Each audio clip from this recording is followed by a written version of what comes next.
Members, you are welcome to the proceedings of today, the 4th of August, 2024, the fourth day of these proceedings. To our listeners and viewers, we are starting at 8:15 because we have been in a review meeting from 7:30 this morning to reflect on what we have done so far and what is left ahead of us. I will invite the clerk to lead us in prayer. Thereafter, we have the following nominees lined up: Ali Hassan Joho, Alfred Nganga Mtua, Wycliffe Ambetsa Obaranya, Justin Beta Njoga Mturi, and Sheila Soy Langat. All those are nominees in various cabinet positions. Clerk. Right Honorable Speaker, our Deputy Speaker, the leadership of Majority Minority Party, honorable members of the Committee on Appointments, distinguished colleagues, may I request that we bow for a word of prayer. Almighty God, who in your wisdom and goodness have appointed the offices of leaders and parliaments for the welfare of society and the just government of the people, we beseech you to behold with your abundant favor as your servants whom you have been pleased to call to the performance of the important trust in this republic. Let your blessings descend upon us here assembled, and grant that we treat and consider all matters that shall come under our deliberation in so just and faithful a manner as to promote your honor and glory, and to advance the peace, prosperity, and welfare of our country and of those whose interests you have committed to our charge. Amen.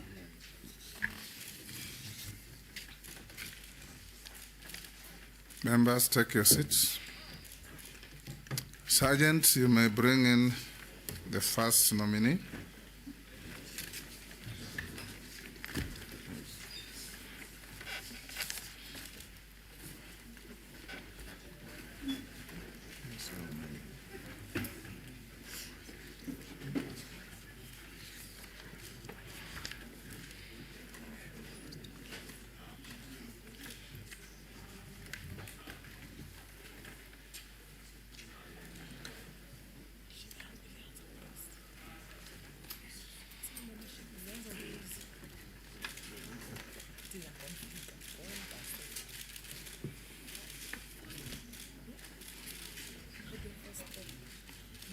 Take your seats.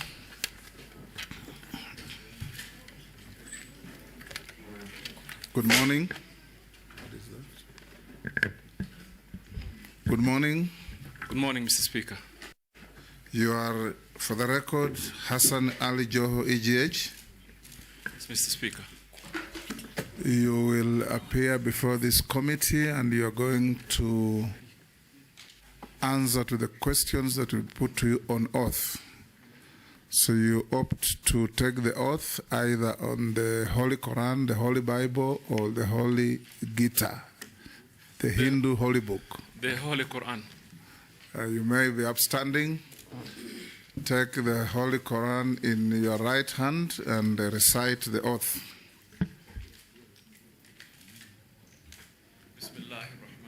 I, Hassan Ali Joho, do swear that the evidence I shall give before this committee on matter under its consideration shall be the truth, the whole truth, and nothing but the truth.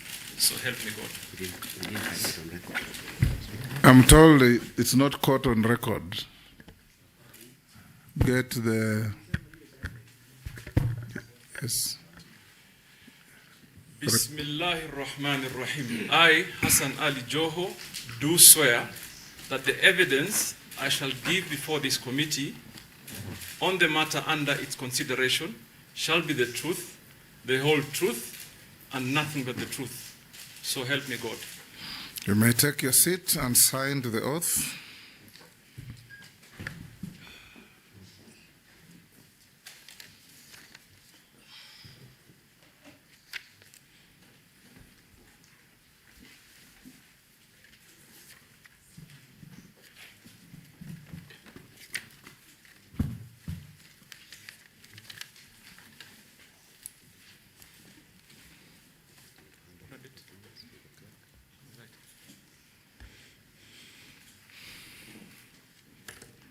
Next to that, nominee, hand your original documents to the sergeant to pass on to the clerk for verification against what we have on you.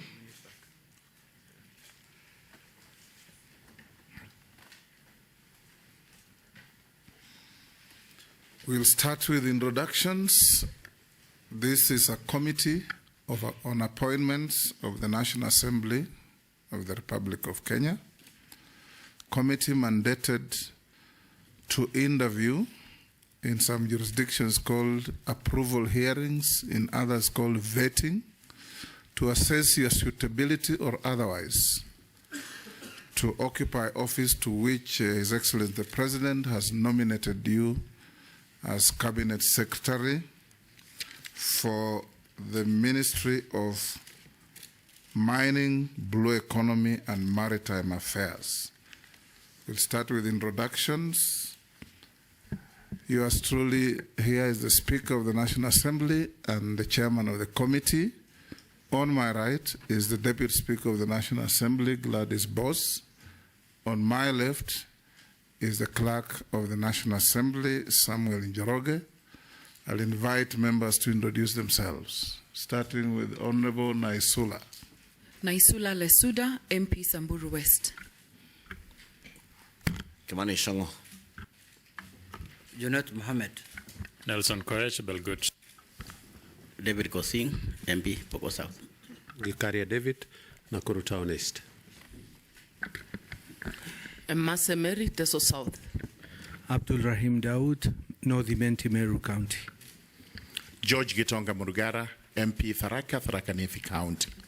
Owen Baya Kilifi North. Robert Mui Kadhiani. Stephen Mule, MP Matungulu. Dido Raso, MP Saku. Abdi Shurie, MP Balambala. Mishimboko, MP Likoni. Rehab Mukami, Nyeri County. Caleb Amisi Saboti.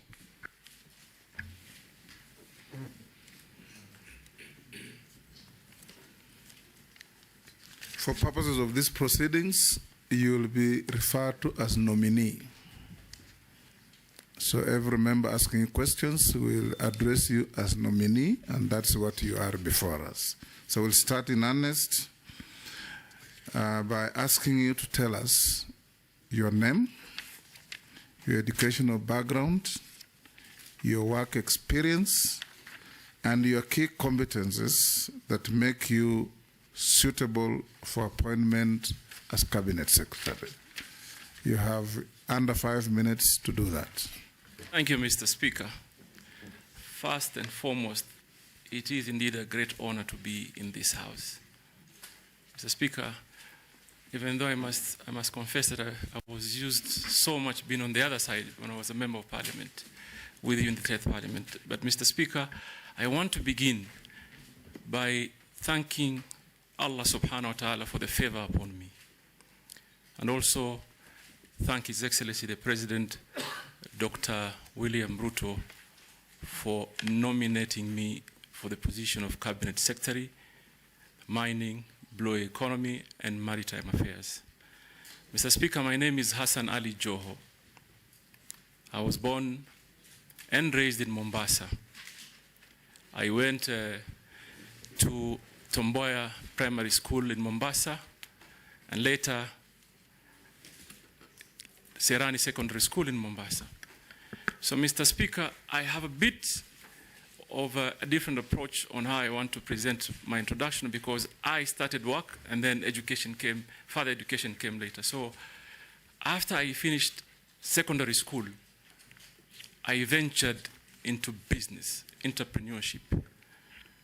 I set up a clearing and forwarding company in Mombasa, then later diversified to opportunities in fintech, a bit of real estate, and largely logistics.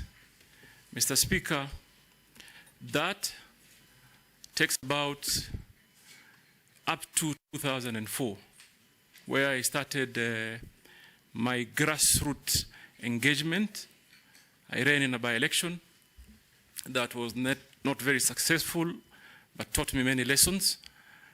I became the chairman of LDP in Kisauni constituency. Then in 2006, I embarked on a journey to acquire my first degree. So in 2006, I did a bridging course to enable me to join university teachings. I did a diploma in 2007 and eventually graduated from Kampala University in 2013. Thereafter, Mr. Speaker, I did another degree from Gretsa University. And then I enrolled myself. Gretsa University is in Thika, in Kiambu County. Thereafter, I enrolled in Harvard Kennedy School of Government for a program known as Public Leadership Credentials, which is basically a pathway to attain mid-career master's degree on public administration. Mr. Speaker, I am the pioneer governor of Mombasa.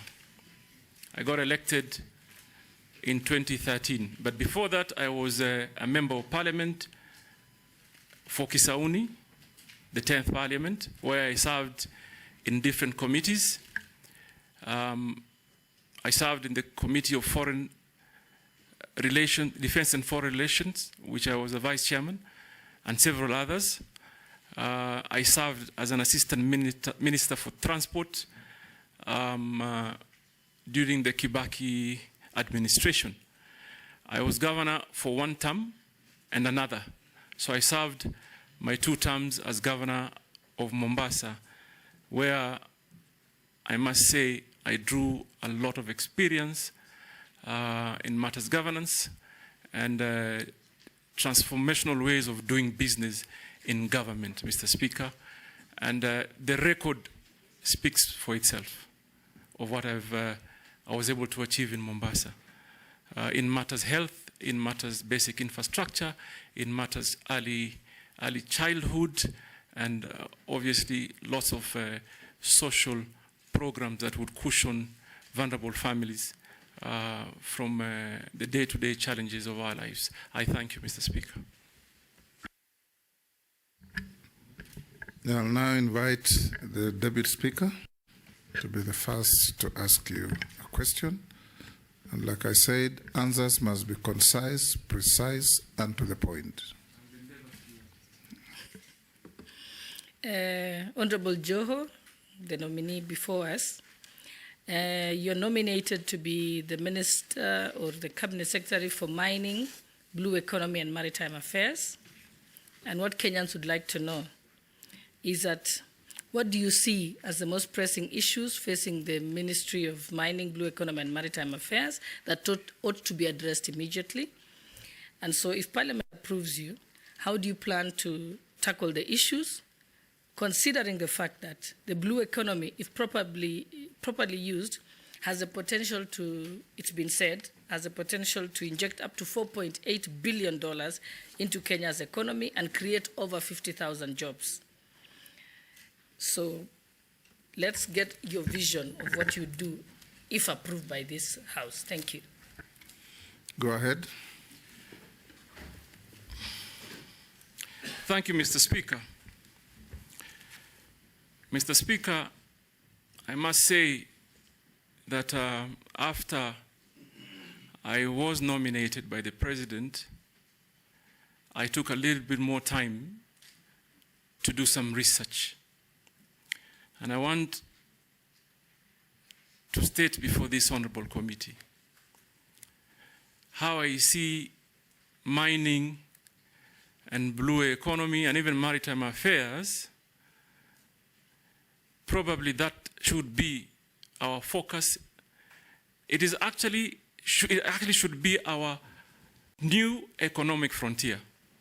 Mr. Speaker, I saw, for example, that the mining industry contributes slightly under 1% of our GDP. So that led me to do some quick research that leads me to tell you what I think we should do. Mr. Speaker, we have to find, first of all, ways to generate confidence to investors and the Kenyan people. Mr. Speaker, I want, if you nominate me, if you approve me, I want to be a CS that listens. I want to listen. And I have learned that if you take time and listen to stakeholders, there's a lot of information and data that will enable you to make the right policy decisions, create legal frameworks that are responsive to the demands of the moment and attractive to investment. So what will I do first? Listen. 2, involve stakeholders. 3, do an audit of our HR capacity. We do our technological capacity audit and relook at our legal frameworks and our policies. Are they attractive to investment? And if they are not, I must embark quickly on coming up with the proposals and policies that do respond. Because, Mr. Speaker, there is absolutely no way that our neighboring countries have surpassed by far the 10% mark on GDP contribution.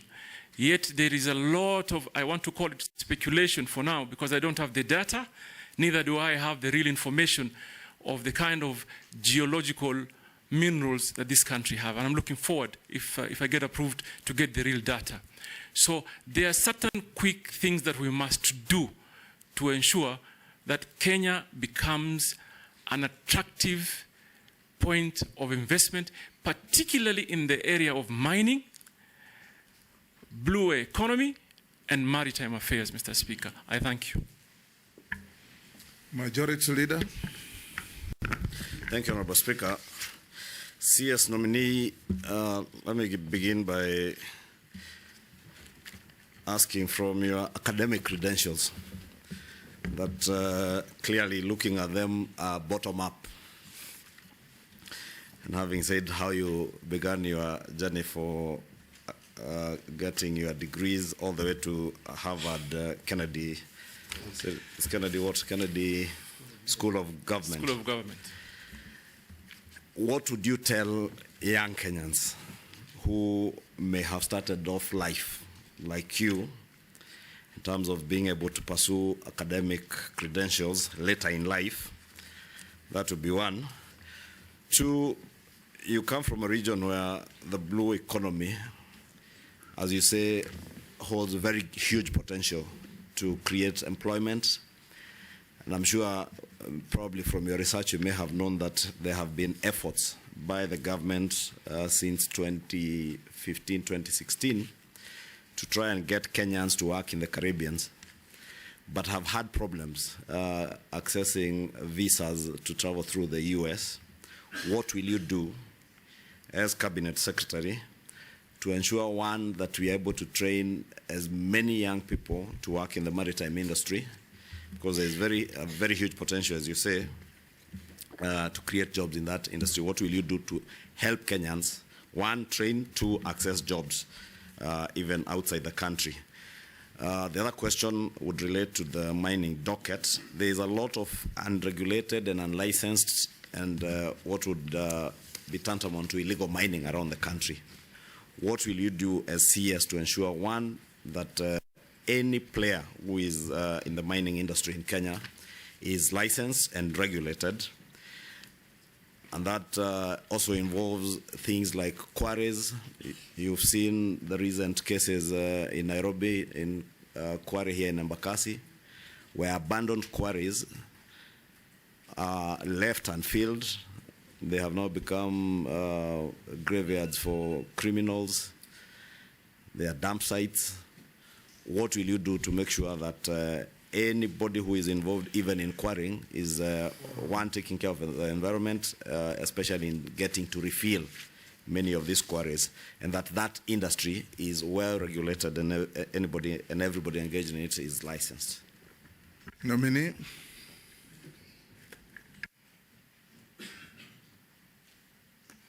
Mr. Speaker, I would have been completely surprised if I was not asked the question of education. Yes, Jeanette.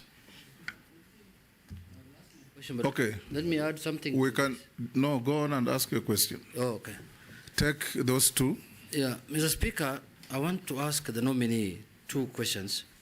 The first one, Mr. Speaker, just to add to what the majority leaders asked. This issue of the education background. Mr. Speaker, I think the nominee needs to, he has alluded to that now he's in the Kennedy School of Government at Harvard. We want to ask him to clear this matter, because this matter, it comes up during elections and goes down after elections. It comes up during elections, goes away after elections, you win the election. We want to slay that ghost today here. Can you share with us from the beginning to the end how it went? And my second question is that where I come from, Lake Victoria is next to it. What do you think what will you do as the Minister for Maritime to improve the lives of the people there in terms of fish industry? The fishing industry is almost collapsing. What programs do you think you will put in place to make sure that livelihoods are supported there by the people who are doing the fishing business or fishing in the Lake Victoria area?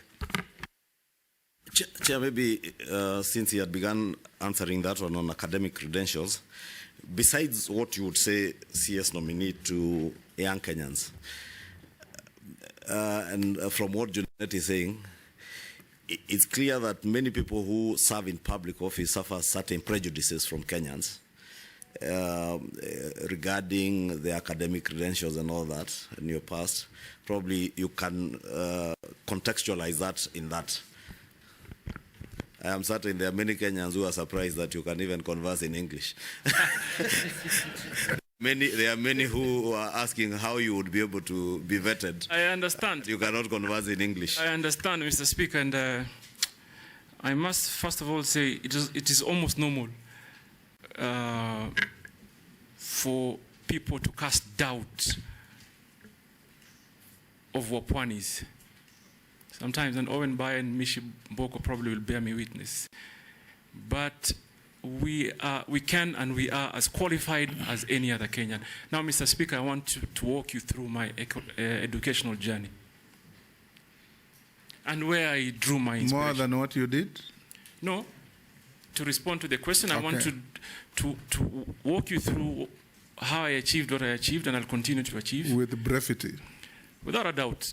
Mr. Speaker, first of all, I want to mention that I drew my inspiration from one Professor Ali Mazrui. Professor Ali Mazrui did not succeed in his Cambridge examination to be admitted in the university to attain his first degree. That aside, Mr. Speaker, I want to mention to this House. Ali Mazrui is one of the most renowned scholar and admirable scholars. We love him. He's one of our own from the coastal region. He's not just the coastals. I love him even more. I named one of my kids. You must. I named one of my brothers Mazrui. Mr. Speaker, there is absolutely no way you cannot love Ali Mazrui, given his contribution to basically the general well-being of our society. But Mr. Speaker, this is the point.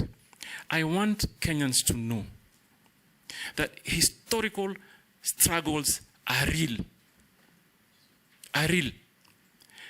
Someone should never imagine for a minute that if they come from places or spaces of comfort, that there may be a level playing field for everyone.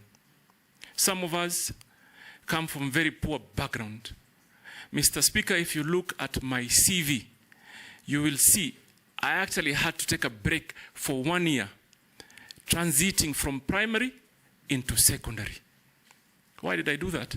Because simply my parents couldn't afford school fees. I was not living in an environment that allowed me that opportunity to be able to quickly prosper in matters of education. That is why, Mr. Speaker, I can tell this committee today, and I want many Kenyans to listen to me, do not ever imagine your hope dies by your previous struggles. We suffered. But what gives me pride is that we could turn that around. I actually turned it around.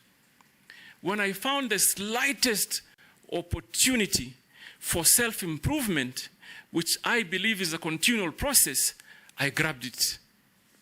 And I'm glad to the laws of the country, laws of the land, there are processes that allows someone to improve and progress in matters of education. So yes, I did not do well in my secondary school. I got a D-, no doubt. But Mr. Speaker, I turned that around. Today, as I sit here, I hold 2 degrees that are before you. Mr. Speaker, I am on my pathway to attain a master's degree from the most prestigious university in the world. And that is achieved by determination. Mr. Speaker, I want to tell Junet, Honorable Junet, that first let me begin by telling Honorable Kimani Ichung'wah. Kimani Ichung'wah, I contributed to my own school fees in secondary school. I had an understanding at that time with my principal that he released me earlier than any other student because I needed to go work. And I did. And I contributed. At that point, what was my priority? To conclude KCSE. And I knew deep in my mind that I will always in my life have a chance to further pursue and acquire more knowledge. And like I said, I would have been very surprised if this question did not come up, because it comes up every time there's an opportunity for me to do something. Every time. It started when I was running for MP. It started when I was running for MP in 2007. Big conversation. And that time they even actually said that my nursery certification was fake, my kindergarten. But we succeeded. When I was running for governor, Mr. Speaker, and I'm saying this so that I hope we can bring this to a permanent closure. When I was running for governor in 2013, it also became one of the biggest campaign issues. I know there were even attempts to bribe some people in the institutions that I was with. Somebody once told me, someone came to me and told me, Bana, we've been told to suspend your degree. To purport, we're undertaking some investigation, just to not to allow me to meet the required timelines to submit my papers. But we overcame that and moved on. Then, Mr. Speaker, you also will remember, because it is a matter of public knowledge, the administration of President Uhuru Kenyatta, particularly the first term, had quite some issues with me. So again, there were those who felt that they may have an opportunity now to permanently remove me from the political equation by dealing with my education credentials. So, Mr. Speaker, I report before this House, there is no government institution, be it Higher Learning Commission, DCI, EACC, even a judicial process, that has not investigated my credentials. And I commit before this House. In fact, they should be looking at this space. Probably if we succeed, if you nominate me, and we do well, the next, if I'm approved, the next vetting, you should see a PhD, Mr. Speaker. I'm telling you, watch this space. If I come back here, if God wills, you approve me, we do some real work, better the lives of the Kenyan people, you'll call me Dr. Hassan Joho, the next one, sir. What Mr. was Speaker, on the other matters. Hold that. What was the outcome of the judicial challenge on your papers? Mr. Speaker, they lost. And I actually know who sponsored the process, but they lost. You cannot take what is rightfully mine. It's as simple as that. Go on and answer the other questions. So they lost. And I know, unfortunately, there's an old man there in Mombasa, an 82 old man, who keeps sponsoring people to pursue the, and I'm sure probably... Focus on your suitability. Mr. Speaker, yes. I want to answer the question by Honorable Kimani Ichung'wah on the blue economy. And I want to combine it with maritime affairs. And I like the fact that you particularly picked on the job opportunities. Mr. Speaker, this ministry is a wealth creation ministry. This ministry is a great employment creation ministry. Now, just to give you some statistics, today, the global demand on seafarers is almost at 1.9 million. We in Kenya are contributing barely 0.2%. So out of, basically what I'm saying is out of the 1.9 million, we have just about 4,000 Kenyans that are getting into the industry by way of employment. Now, what are we going to do to change that? Number one, we must redesign our training program to fit into the demand of that opportunity. And I know there's quite some work that was done previously and continues to be done, but we may need to have a conversation. And if approved, I'm going to be running back quickly to this august House to engage honorable members on realigning the policies around training to be able to fit the demands. And I pick particular example. If you train someone to board a vessel, how you earn or how you get opportunity to be employed is almost similar to that of a pilot. So even as we see today, we have probably a good standard of training issued or undertaken at the Bandari Maritime Academy. But Mr. Speaker, everybody that graduates from Bandari Academy does not automatically qualify to get a job because they don't have something called sea time. They don't have sea time. They have no avenues to get sea time. So that for me is a matter of urgent intervention to ensure we combine our training with sea time, even if it's just basic. Nobody will employ you if you have never been on board a sea. So that is one area of policy realignment that I'm going to have to engage this Honorable House. The other important area, Mr. Speaker, if you look at the statistics today, countries like Liberia are carrying 100 or plus more folds of their flag in vessels. We in Kenya, we're just about 5. From what I've heard from private sector, I've engaged the shipping industry, And I have been told, Mr. Speaker, the vessels that are carrying our flag are just about 5. What this therefore means is that our young people cannot get an opportunity because there is no level playing field. What do we need to do? Look at the policies. What is Liberia doing that is right that we can't do? What is it? Because we have so many vessels calling into our ships. What a local flag means, Your Excellency, is that the revenues generated, first of all, from the vessel will land in Kenya. Priority in terms of job opportunities will be for Kenyans. And opportunities to even design some internship program for attaining sea time. It is easier to take to Kenyan companies, and I'm going to do that.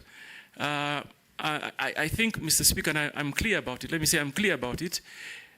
If you approve my nomination, I will hit the ground running. It certainly shall not be business as usual. It will not, because I see.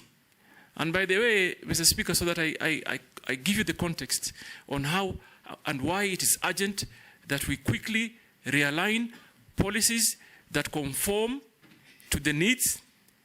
It is because seafarer, by all standards, qualifies to be a prestigious job. There's no seafarer, at whatever cadre, there's nobody who earns less than $1,000. So, Mr. Speaker, I'll quickly run. The other question is on the fishing folk. And Mr.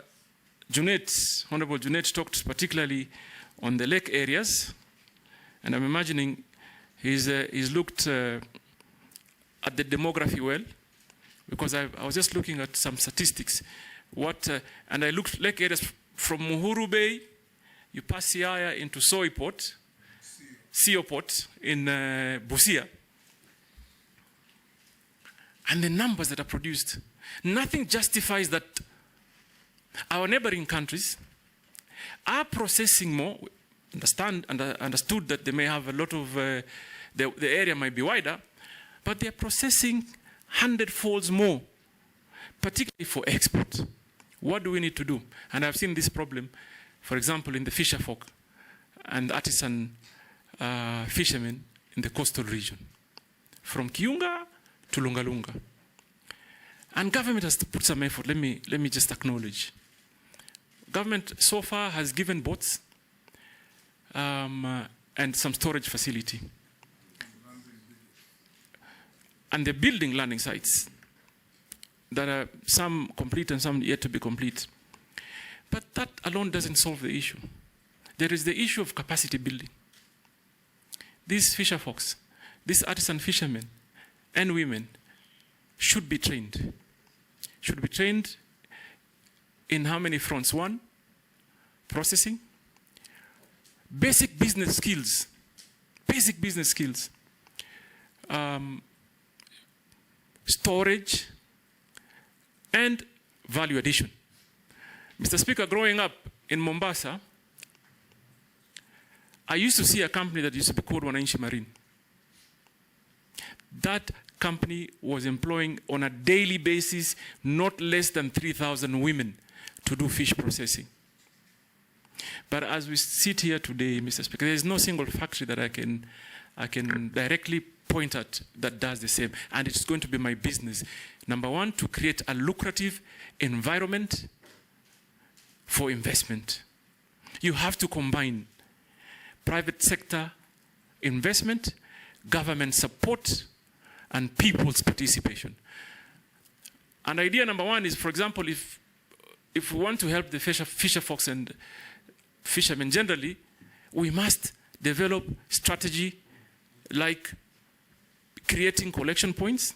And I tell you, Honorable Kimani Ichung'wah, why I say that, because one boat goes out, comes with possibly 20 kilos, and they are likely to be possibly around maybe 100 boats of such capacity. But everyone who comes don't call into the same landing site. What do? They find means to buy ice blocks and store. But imagine if we put them in a cooperative, manage them and organize them, train them. you arrange collection points. Why we don't export our fish very well is because we don't consolidate it. We don't consolidate what our catch. So for me, I should have a truck picking from Kiunga into Owen Bay's constituency, Owen Bay's into Mombasa, into Kwale and Shimoni. Consolidate it so we bring adequate catch that will qualify for even export market. Mr. Speaker, Honorable Ichungwa talked about on restoration program of quarries. There is a law in place, but it's not enforced. What do I think needs to be done? Number one, we must create synergies with county governments. Why do I say so? They are beneficiary of the royalties. We must train and encourage the Kenyan people to abide to the required environmental standards. Number three, we must work on our enforcement, and this will require a multi-sectoral approach that I'm probably going to initiate. And maybe on the policy issue is that we may consider requiring or requesting when you are licensed to mine, so that we are assured you will actually work on restoration, create a bond, a surety bond, whether by way of bank guarantee or whatever formula that works, so that you deposit it in government, a similar amount or an estimated amount. So if you don't restore the site that you've mined our geological wealth from, we have bonded you. So you just don't walk scot-free. Mr. Speaker, you've answered all the questions. I think I have answered all the questions. Good. I thank you. Those who have never heard of Ali Mazrui, I encourage you to read a few of his books. Africans, A Triple Heritage, Africa's International Relations, and Africans from Slave Ship to Spaceship. Mr. Speaker, if you have some extra copies, I'm going to pick some from you. Pardon? If you have some extra copies, I'll pick some from you. If you've read, unless you're collecting them. I'll share with you. Naisula? Thank you, Chairman. To the nominee, during your preamble, you thanked His Excellency the President for nominating you, and that is why you're before this committee. You are in public having said, and I quote you, "I don't ever dream of engaging with Ruto. Mimi niongee na Ruto, niongee na Ruto nini?" I want to put it to you that if this committee nominates you and the National Assembly approves you, you'll be sitting in a cabinet where His Excellency the President will be chairing. I would like to know whether mutaongea nini kwa hiyo cabinet. But that's beside the point. I want to get to the real issues. But that's also a very valid question, because it will be important to know how you will engage as the minister, if approved, cabinet secretary, and with His Excellency the President. Now, there is tax exemption on exploration and accumulation of exploration expenses for offset against income upon full commercialization. What I would like to know is, do you think exemption should be tied to certain activities and for certain duration of time? There are people who are exploring in this country in perpetuity for 30, 40 years, just so that there is tax exempt. And I suspect they've actually explored and they've gotten the gemstones or whatever they're exploring, but because of the exempt, they continue to say they're exploring. To my last question, the Mining Act prohibits civil servants from dealing with minerals. According to Article 81 of the Mining Act, no person, whether civil or military, and serving in government is allowed to directly or indirectly acquire or hold any right or interest under any prospecting right. Despite this provision, high-ranking government officials, public officers, state officers, and civil servants are involved in mining. And I'm sure some of them have started looking for you since you were nominated. What mechanisms and plans will you put in place to ensure that revenues from gemstone mining do not end up in the pockets of cartels without disclosure? Actually, I thought cartels are only in agriculture, health. I've come to realize during this appointments committee, cartels are everywhere, including mining. And how do you intend to protect and shield communities from unscrupulous miners and cartels? Nelson Koech. Mine also was a quick one too, on the same gemstone. Late last year, the president had this launched, it's called a Voi Gemstone Value Addition Center. It is ill-equipped, nominee. I don't know what you will do to make sure that there is value for money, and the small-scale miners are also able to be, are able to sell their mines in Voi Additional Center, Gemstone Additional Center. Number two is the mining law sets up several mechanisms which Kenyans can enjoy direct benefits from minerals. That is, for every sale of mineral, proportion of value of mineral is paid to the government as royalty, which is shared between national and county government and mining communities in the ratio of 70, 20 to 10, respectively. How then will you do differently to ensure the same is adhered to mining communities and county benefits? Nominee.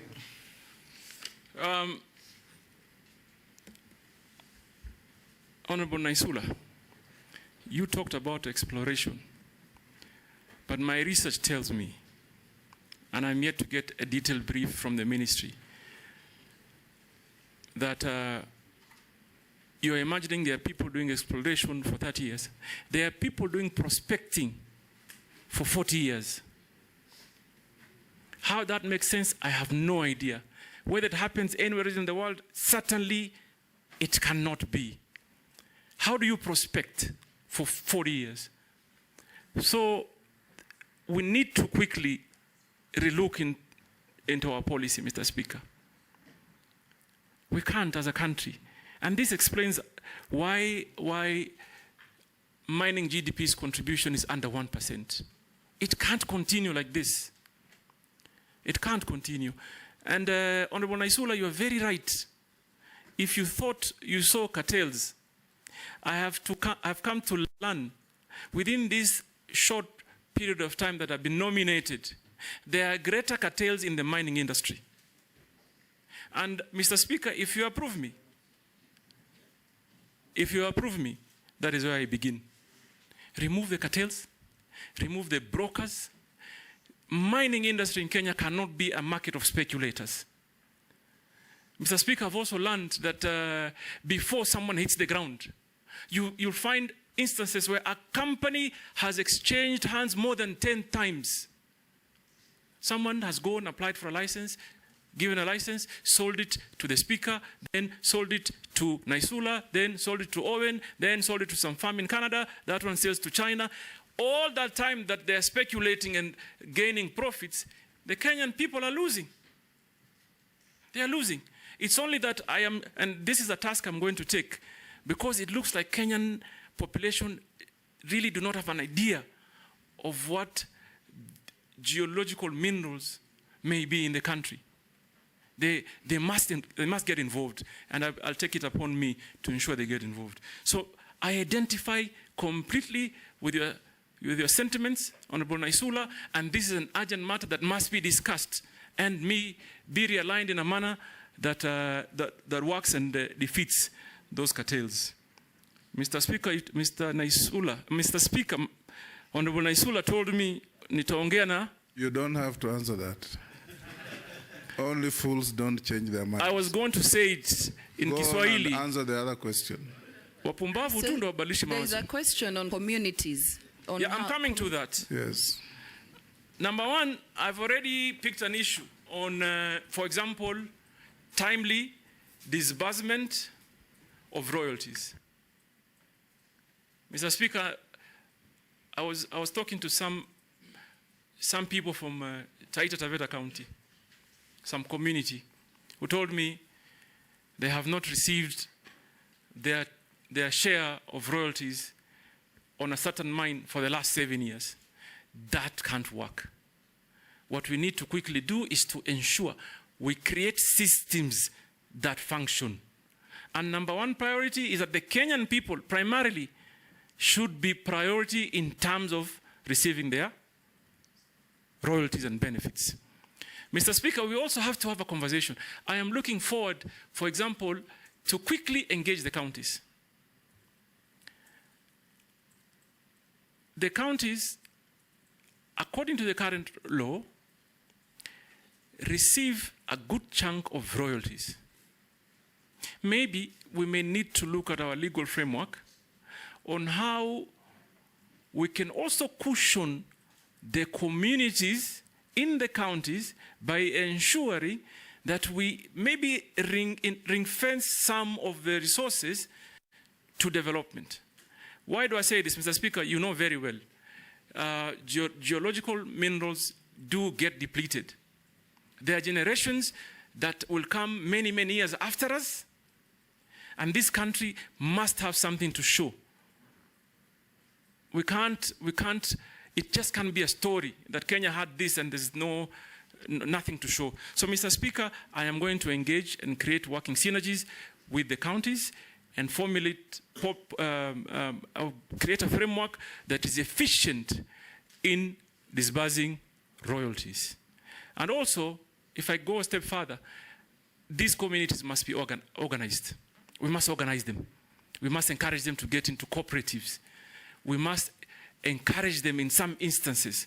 And I like that question because it gives me an opportunity to address something that we call back home as ancestral interests. Many of our populations, and it's not only in the coastal region, are squatters, Mr. Speaker. I saw that during the SGR. When they were constructing the SGR, Mr. Speaker, many people were compensated. But the title holders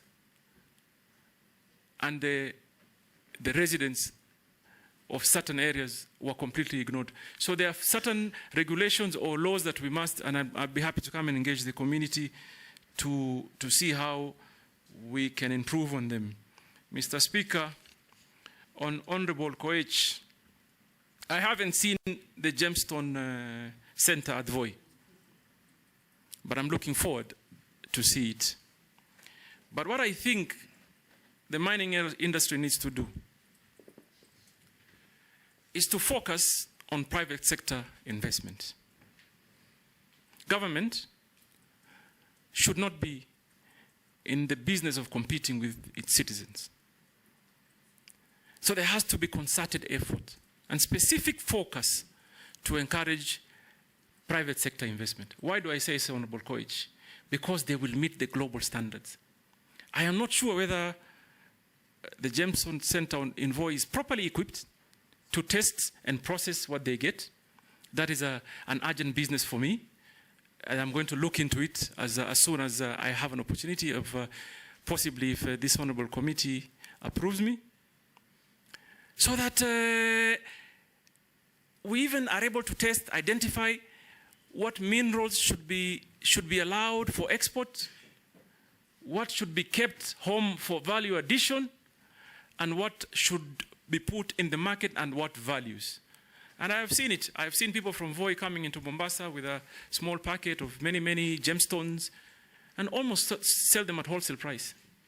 Someone else picks them up, some foreigner will pick it up, go to Hong Kong, go to Thailand, and make double or triple the money that, that Kenyan ordinary man would. So I will look into that as a matter of urgency, Honorable Koech, and I'm hoping that I see the passion. It will work together. Posing, then Gikaria, then Emase.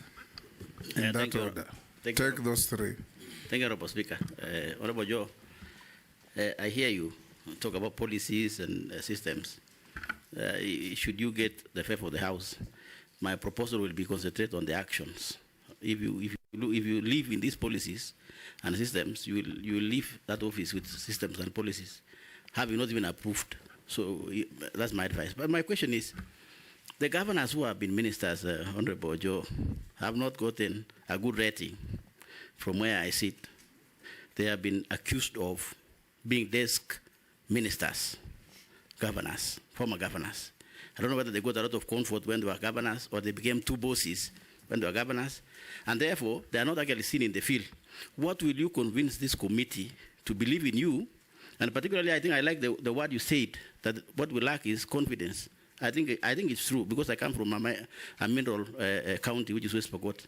Confidence of investors coming to invest, and also confidence of the people accepting investors. What will you convince this committee, Honorable Joho, that you will be in these mineral counties in building confidence, and for both sides, the investors and, or you will go to Mombasa, because now blue economy in Mombasa, will you be also be in mineral counties to build confidence? Thank you, Speaker. Can I? Three.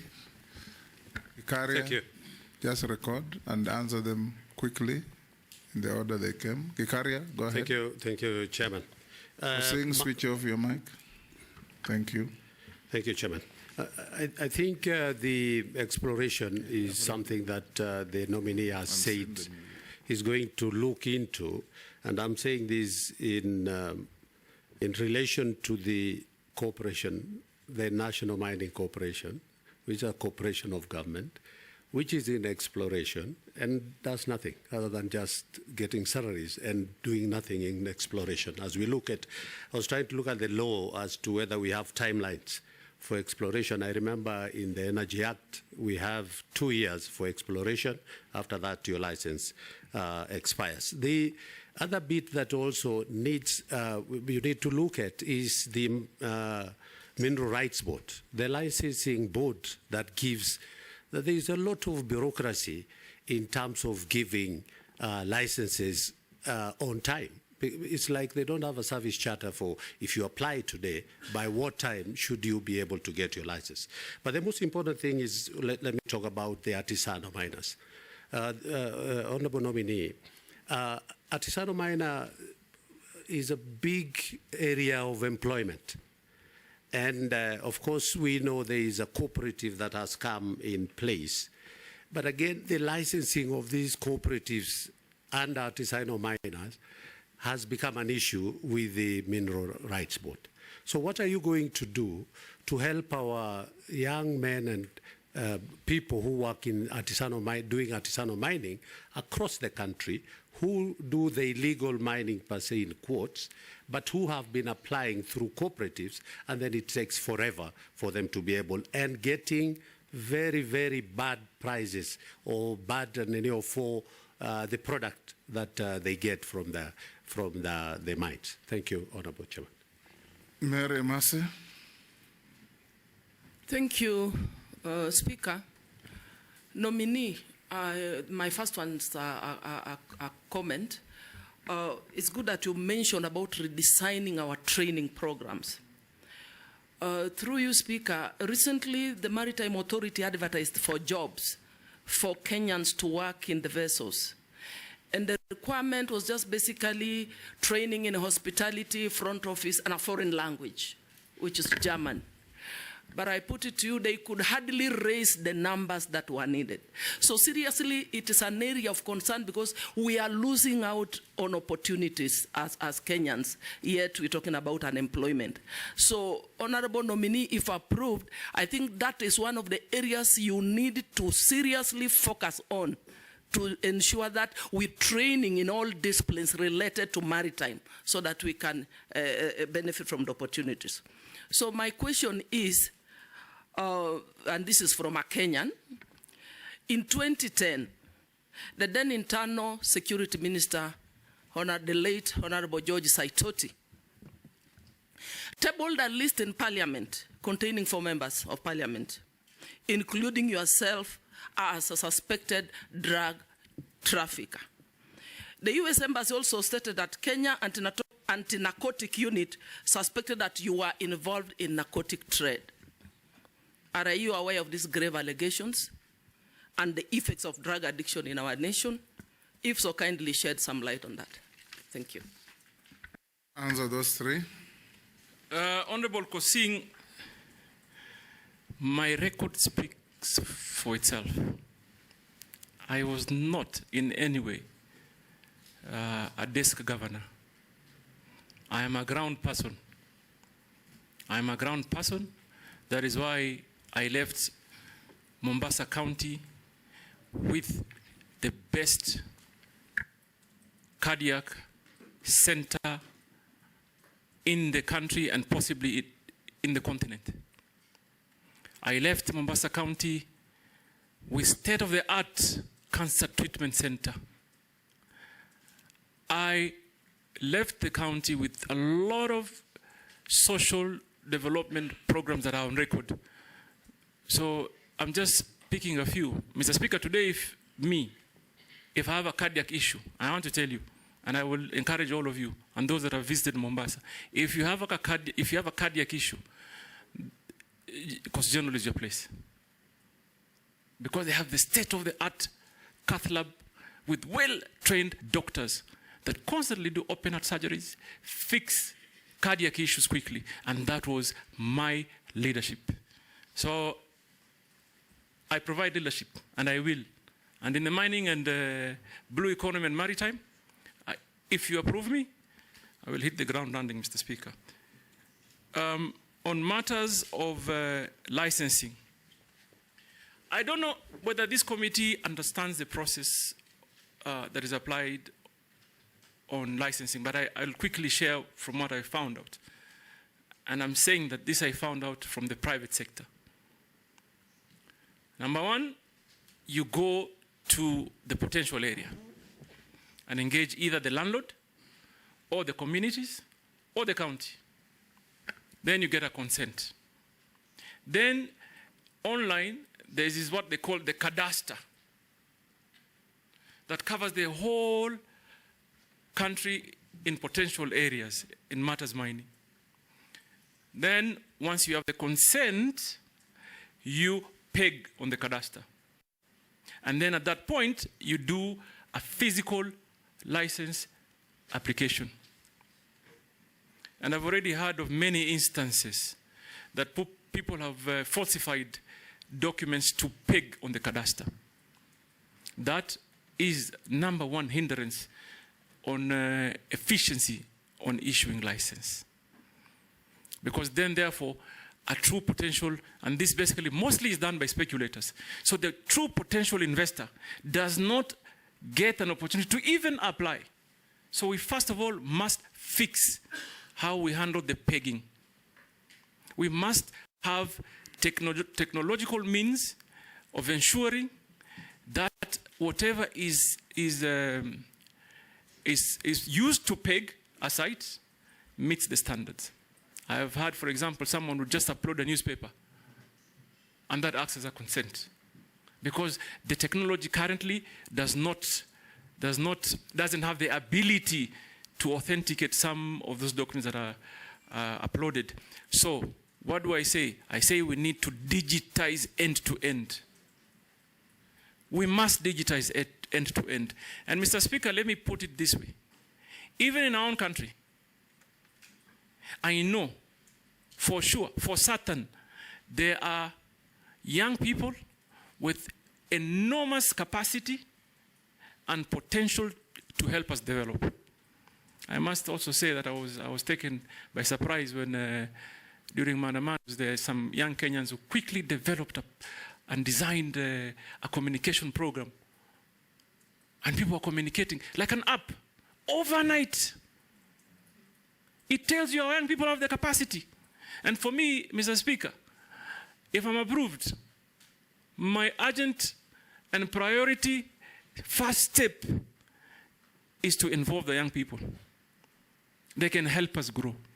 They can help us fix many things locally.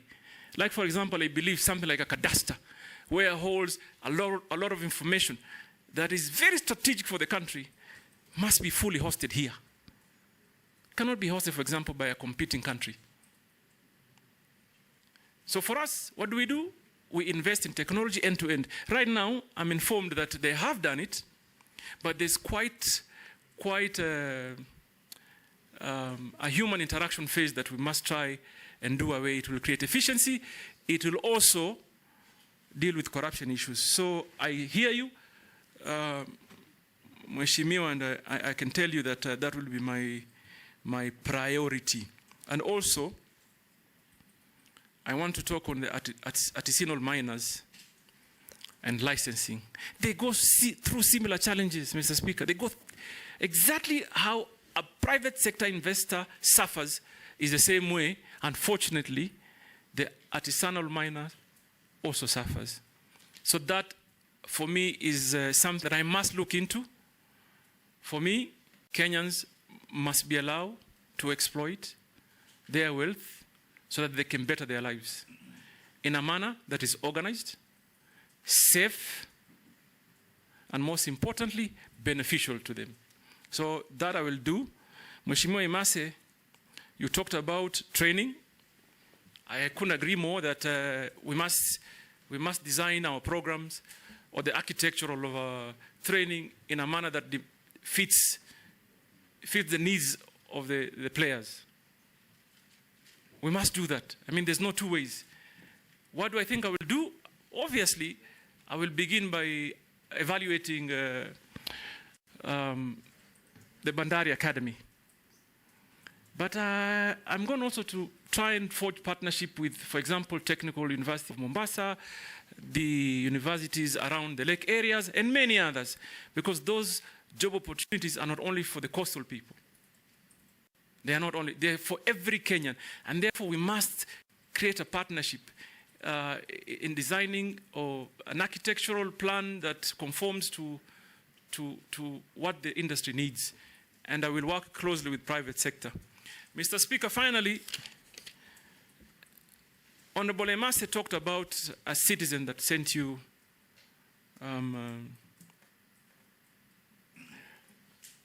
SMS. A question on SMS. On the drug baron issue. You know, the irony for me is that when you want to pick records selectively, that is what challenges me. The quagmire for me is I don't understand if you come and table a report. Obviously, there must be some subsequent actions. And I want to also, this is one matter that I really hope we can put to permanent closure, Mr. Speaker. When I was campaigning in 2013, in Mombasa, there were billboards put up. Don't vote the baron, vote change. Mr. Speaker, let me begin with that report. Yes, I thought he tabled the report on a dossier that he was given, that was passed to him through the American embassy.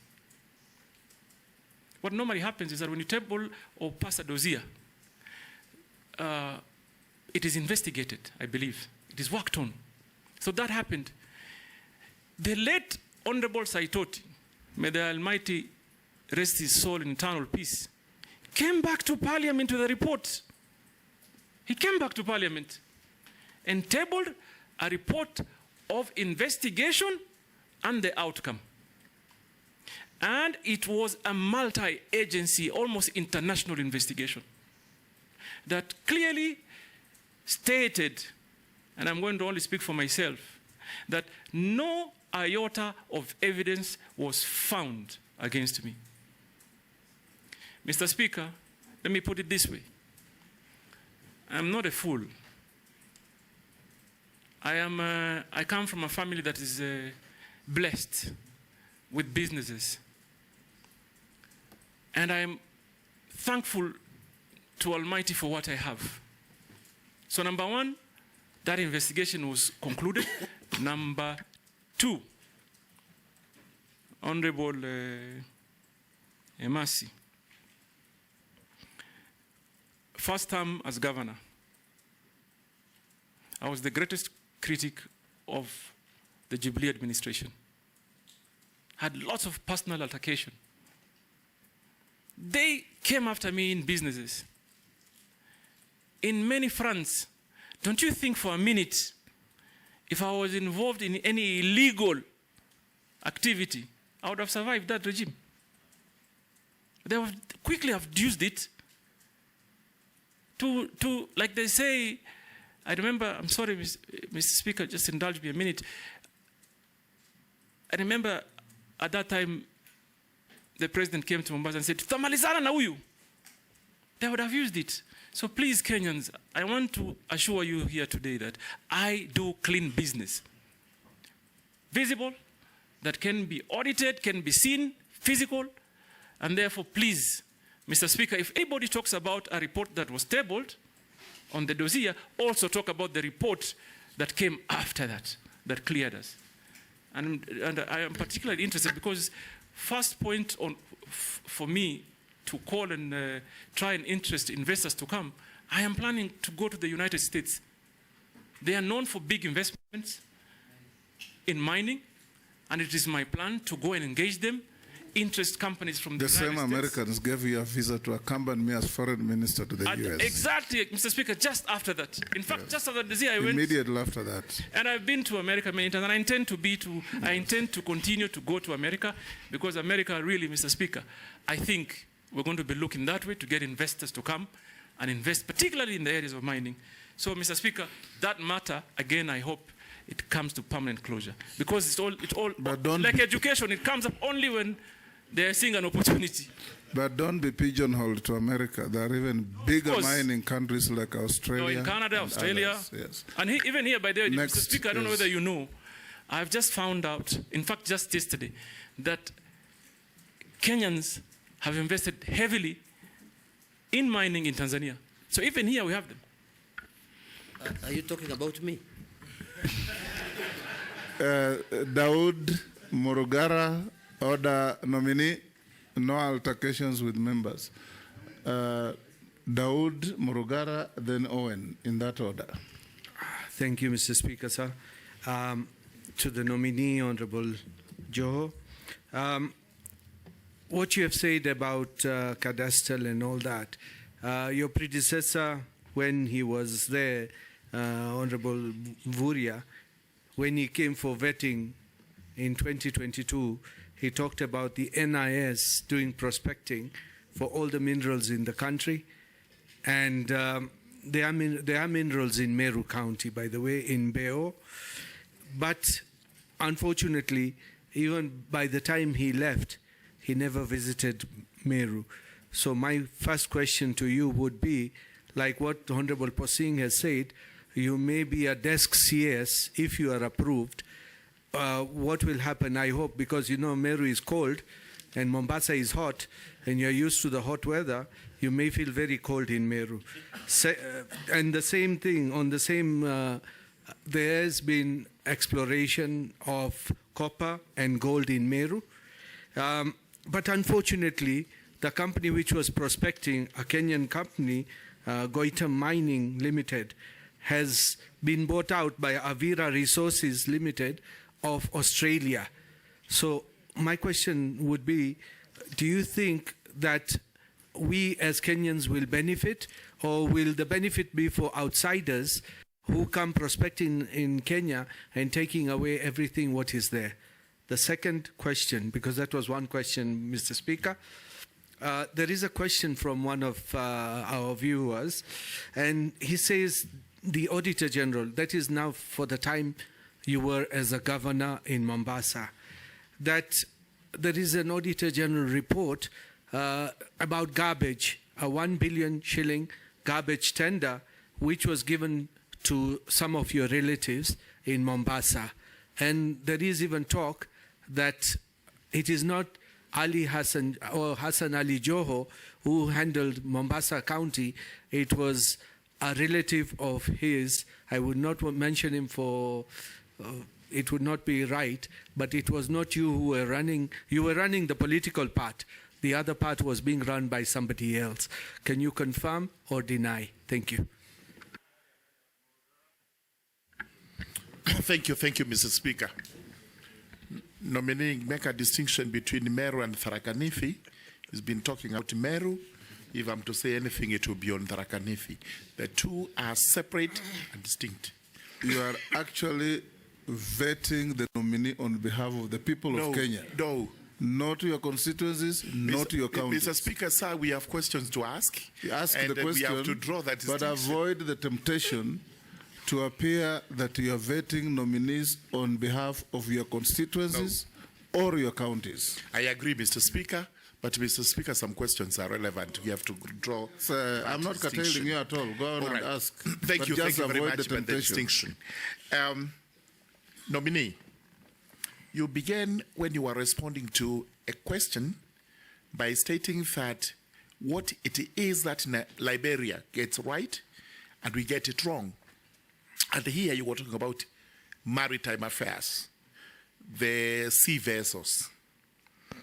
And I don't know whether you know the historical background, why Liberia is actually the largest flag carrier in respect of ships. And that also goes with, it has the highest number of shipwrecks in the high seas, purely because most of those ships are condemned in their countries, and this is the reason why they find solace in going to Liberia to get national flag. So I do not know whether you wish Kenya also to take that route and emulate that. You respond. Number two, a question from a viewer who wants to know really whether the nominee is familiar with the minerals found in the country and where those minerals are to be found, including my own county, Tharaka Nithi, and my constituency, Tharaka. Then the third one is on fisheries. We have what are known as Kenya Marine and Fisheries Research Institutes spread across the country. Some of them are stored. They started building, but halfway they collapsed. If you are approved by this House, nominee, do you confirm that you would embrace the policy of completing those institutes, because some of them are actually meant for marine research in the hinterland? Thank you. Thank you, George. Don't feel like I curtailed you. I was just giving direction to everybody. Owen? Thank you very much, Honorable Speaker. Honorable Speaker, I would like to request the following information from our nominee one. Listening to you, Honorable Ali Hassan Joho, you come through as a hustler that has come from the bottom up, bottom there, coming up through many struggles.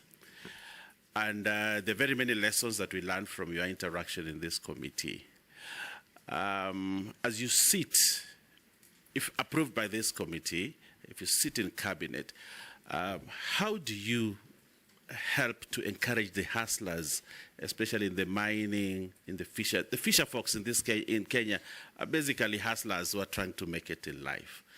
Probably you are a good example of that. How do you intend to really bring in that to cabinet and assist the cabinet really to help the hustlers in this country who seem to have given up? Secondly, how do you use your experience in business? I can see you have good credentials in business and you've come up as a businessman. How do you intend to bring in those credentials in your business field and your experience also as governor who chaired a cabinet at the county level to assist the cabinet to really meet the aspirations of the young people who are actually hustlers, who seem to be giving up, the Gen Zs who seem to be giving up in life? How do you intend to bring that experience to help Kenyans? My second question is that specifically to the marine area, there is a marine spatial plan that has been in the works for many years. It has never succeeded, it has never taken off.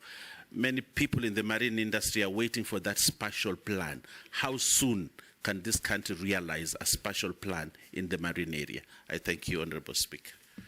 You can take those, nominee.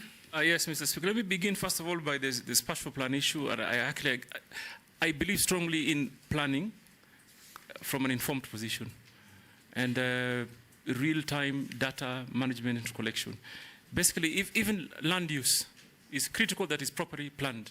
So this, for me, is urgent, and I'm going, if approved, to ask that it be expeditiously done, because it is important.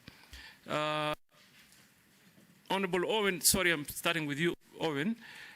My experience as a businessman and as a public officer. And I am glad that I've served in different spectra. I was once an assistant minister, got a lot of guidance at that time from the Honorable Speaker. He was my mentor, actually, in Parliament. I participated strongly in matters of legislation. I remember the NTSA formation was done under my watch at the 10th Parliament, Mr. Speaker. And the acumen, stature of business I got is for literally experience. And Mr. Speaker, I've run quite fairly big business, and I bring that on board to be able to capture the ideology of a business sector, combine it with public sector, so that we can be able to deliver on behalf of the country. Mr. Speaker, I want to assure Honorable Owen, those wavuvis or fisher folks or artisan fishermen, they need help. They need help to be organized. They need, for example, we must find means, whether by way of partnership or government funding or private sector. And this, for me, is an area of interest because I am aware of the Go Blue conversation. Many young Kenyans have been sponsored, but we need really now to start sponsoring them for deep sea fishing. Because even if they use what they have today, they can achieve that much. But if we get them to go deep sea fishing, then now for me that will be the game changer, and that is what I will undertake to do if this committee approves me. Mr. Speaker, on matters of stalled projects, government should not have any stalled project. You must plan well. Mheshimiwa Murugara. Government should not have stalled projects. We must develop plans that do work, so that when you start something, you must finish. And like Owen asked, I gained that experience from private sector practice. Value for money and timely delivery is critical. So expect that we'll have a conversation. First of all, I'm not in a position today to say I know all the stalled projects, but we will have a conversation and develop a clear plan to be able to complete the stalled projects. We don't want a situation where we embark on new projects and we leave the old ones stalled. My brother Dawood, you talked about NIS prospecting report. I'm not in a position right now to comment about it. But I have an issue on communication that must improve. And I would urge even my colleagues in other ministries that ministries must help the president to communicate to Kenyans. If we had a clear communication plan, you probably wouldn't need this opportunity to ask, what do we have in the country? So I will go to the ministry if approved, learn what they have, and I promise I will communicate to the Kenyan public of what they have. Mr. Speaker, Honorable Dawood asked on exploration of gold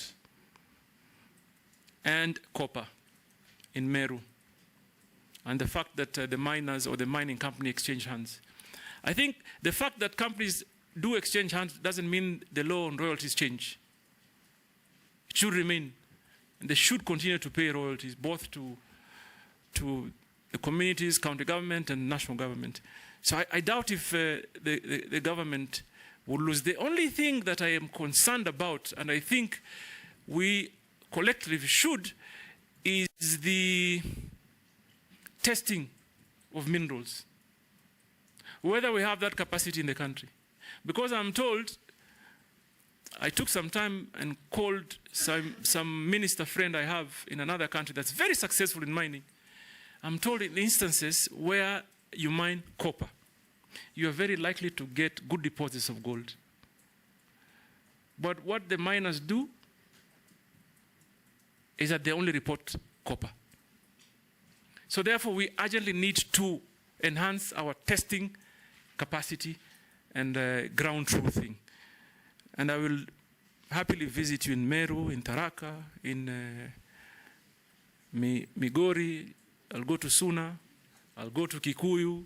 I'll go to Turkana. Turkana has the potential of exporting large quantity of what they call mango tilapia. Huge market for mango tilapia in DRC. I have to go there and see how we can improve on that. I will go to Busia for gold and value addition. I'll go to Kakamega and the larger Western. Everywhere where there's potential for minerals, I will go to ensure, first of all, we involve the communities, we work with the counties, we secure the communities, we engage on matters of environmental impact. So I will be visiting every part of this country, Mr. Dawood, including Tharaka and Meru. And Pokots. And Kosin is a fairly blessed man. I hope he'll host everywhere. And everywhere. Yes. But I want Kosin to undertake that he'll host me when I go there. So prepare some sumptuous cuisine. On the 1 billion tender, I saw it. Mr. Speaker, let me confirm. This is a matter that was audited, dealt with, investigated by the anti-corruption and the DC and everybody, and it was concluded. First and foremost, it has never been 1 billion. The contract, yes, it was a tender advertised. Someone won the bid, not from my family. My family is in the logistics business. They're extremely busy. In fact, sometimes I even struggle to encourage them to help me with social programs and our foundation. They are too busy.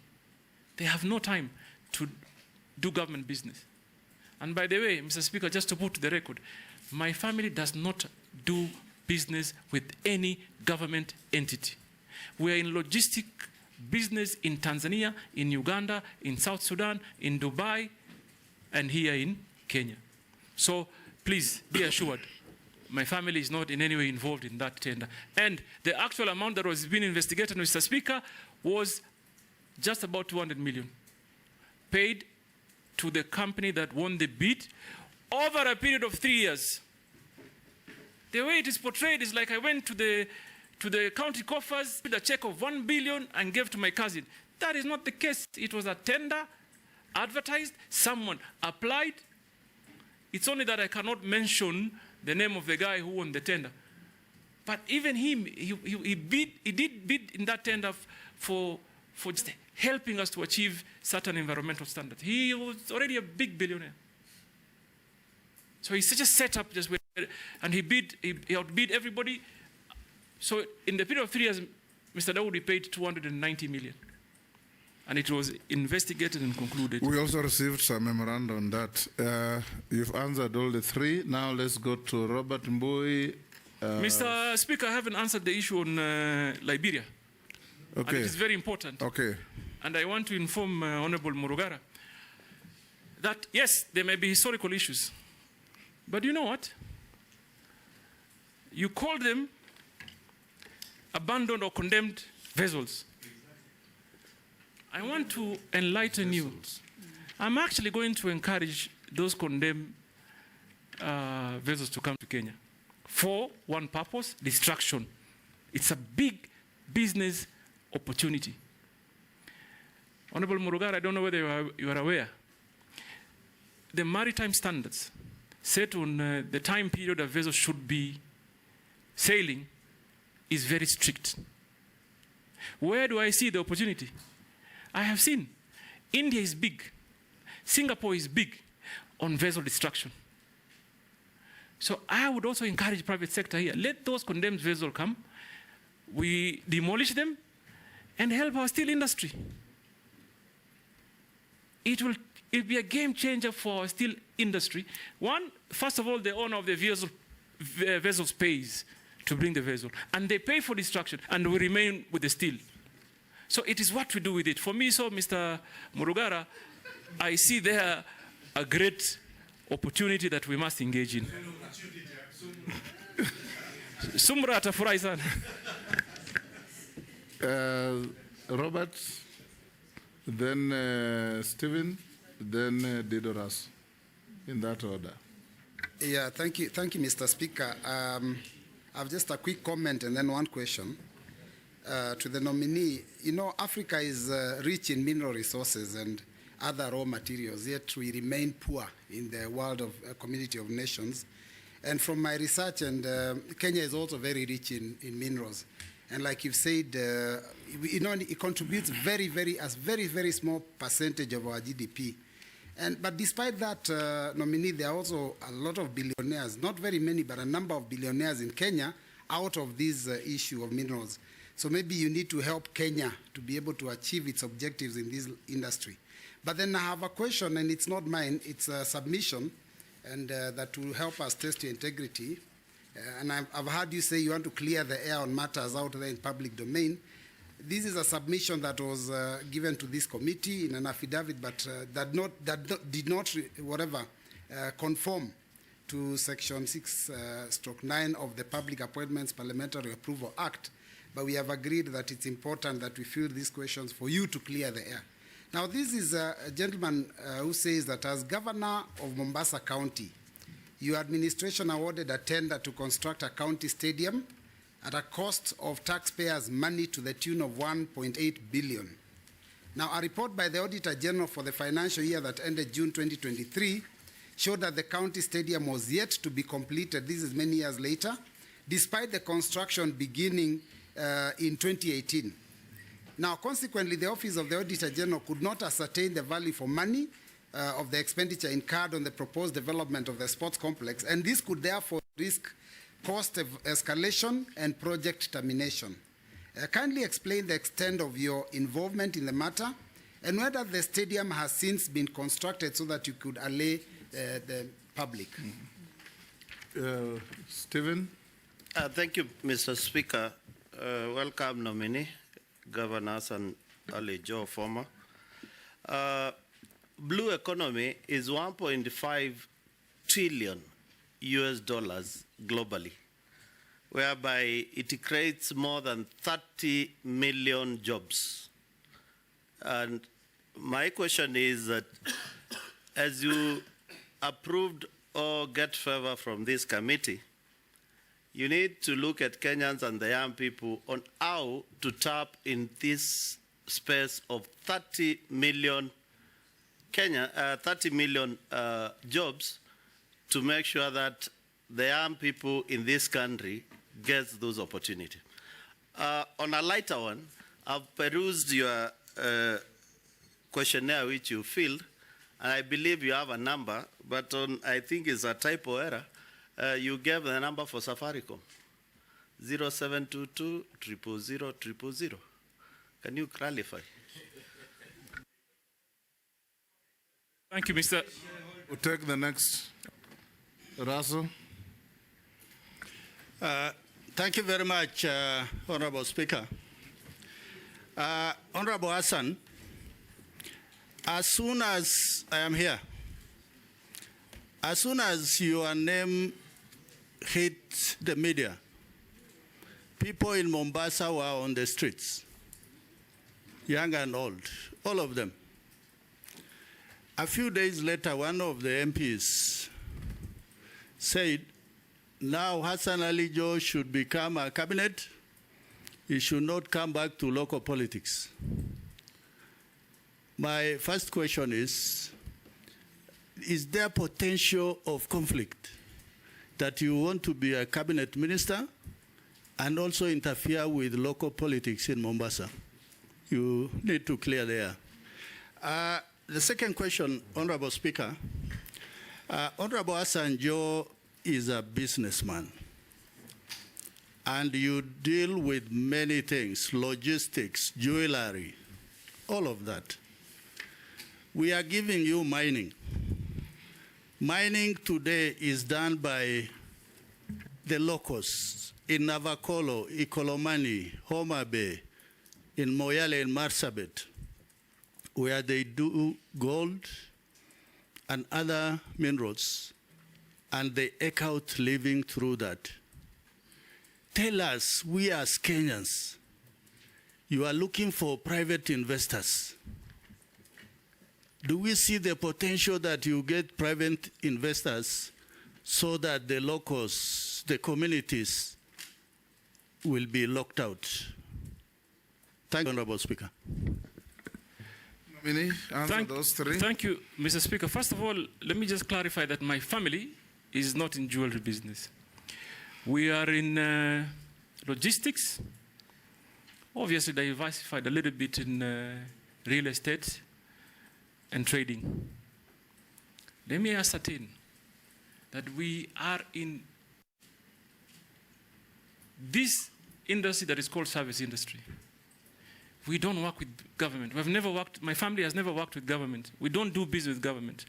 We have a straightforward business, and I assure you that we will not do business with government. We have enough already, as it were, to deal with. On the question of the comments by the Honorable MP,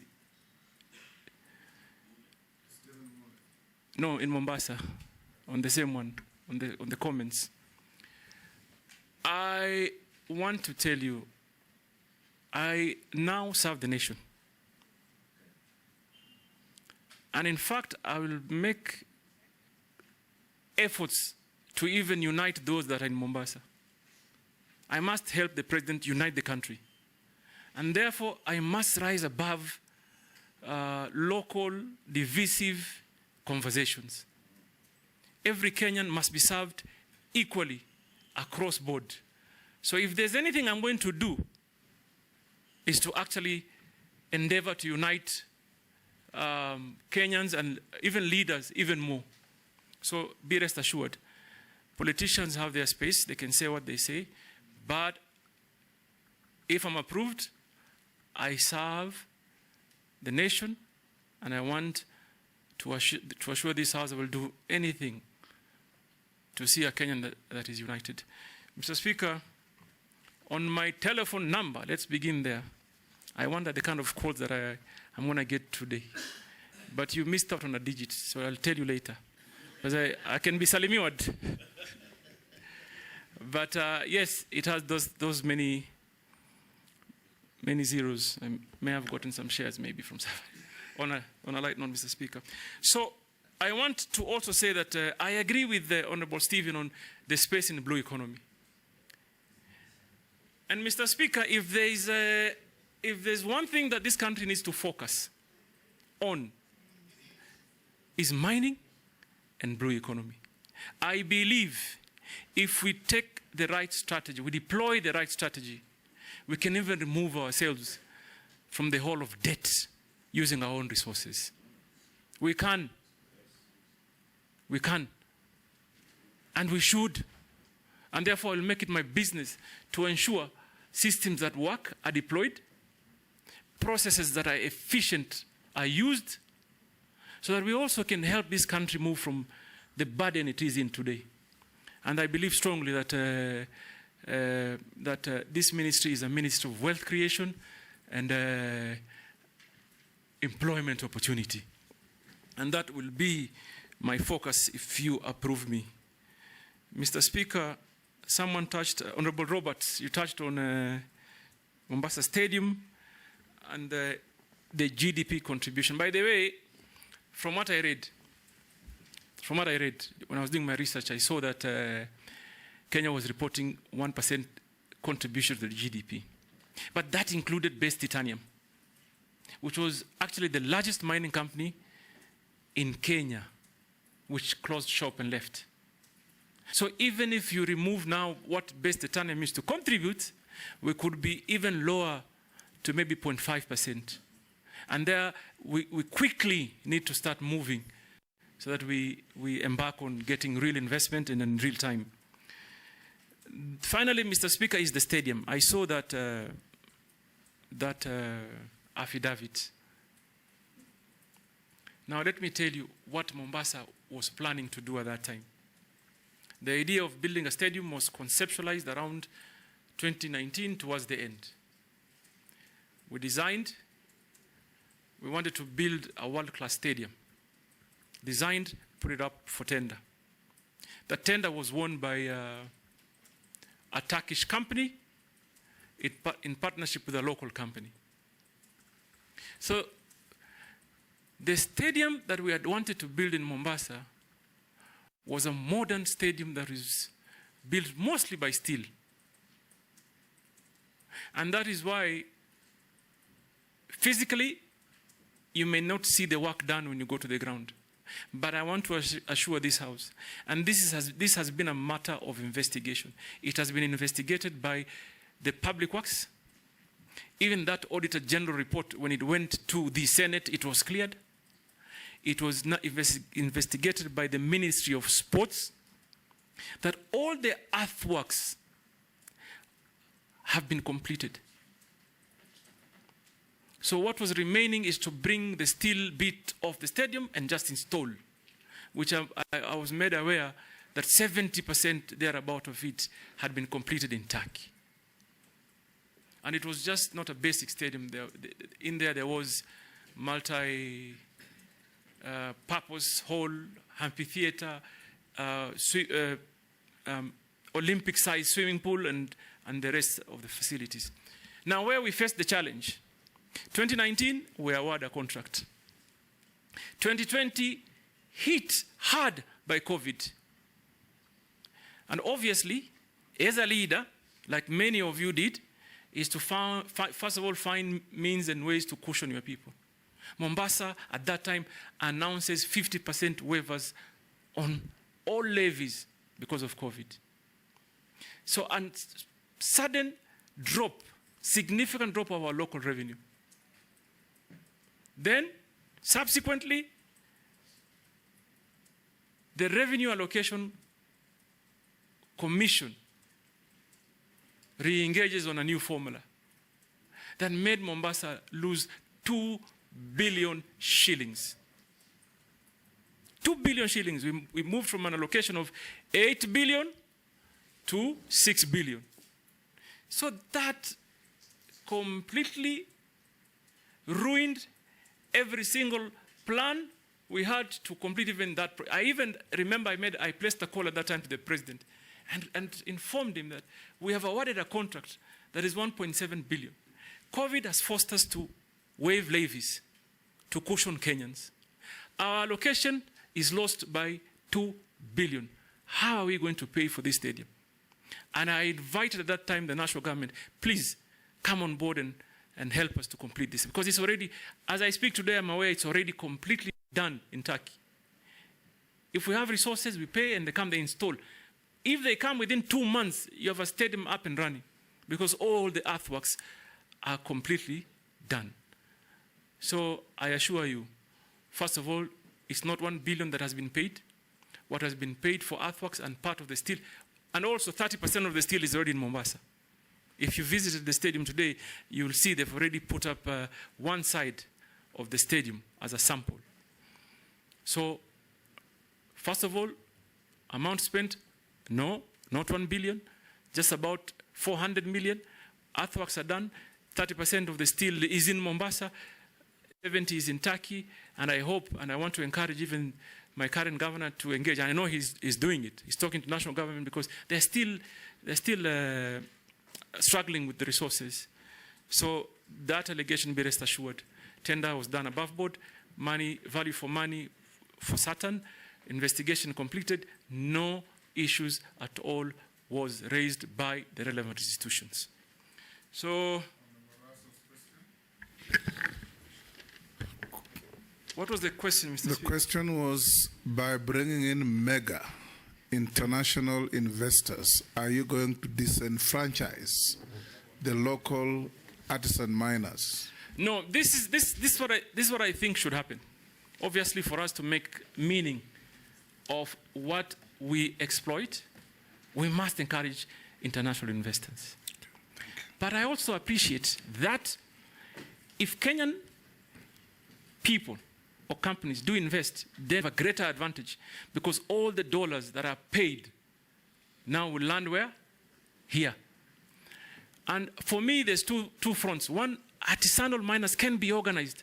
And by the way, we should even look at the law if we can encourage that if you are licensing a big company, for example, to mine copper, say in Busia County, we can, in the same spirit, organize local people. If we are allocating 10 acres, why can't we hire, for example, 2 acres, train local artisanal miners, equip them to make sure they are safe, because safety is a great issue, so that they can also participate in the building of the nation. And that really is a matter we are going to engage in collectively, so that we cushion our people, so that exploitation does not negatively impact the people of Kenya.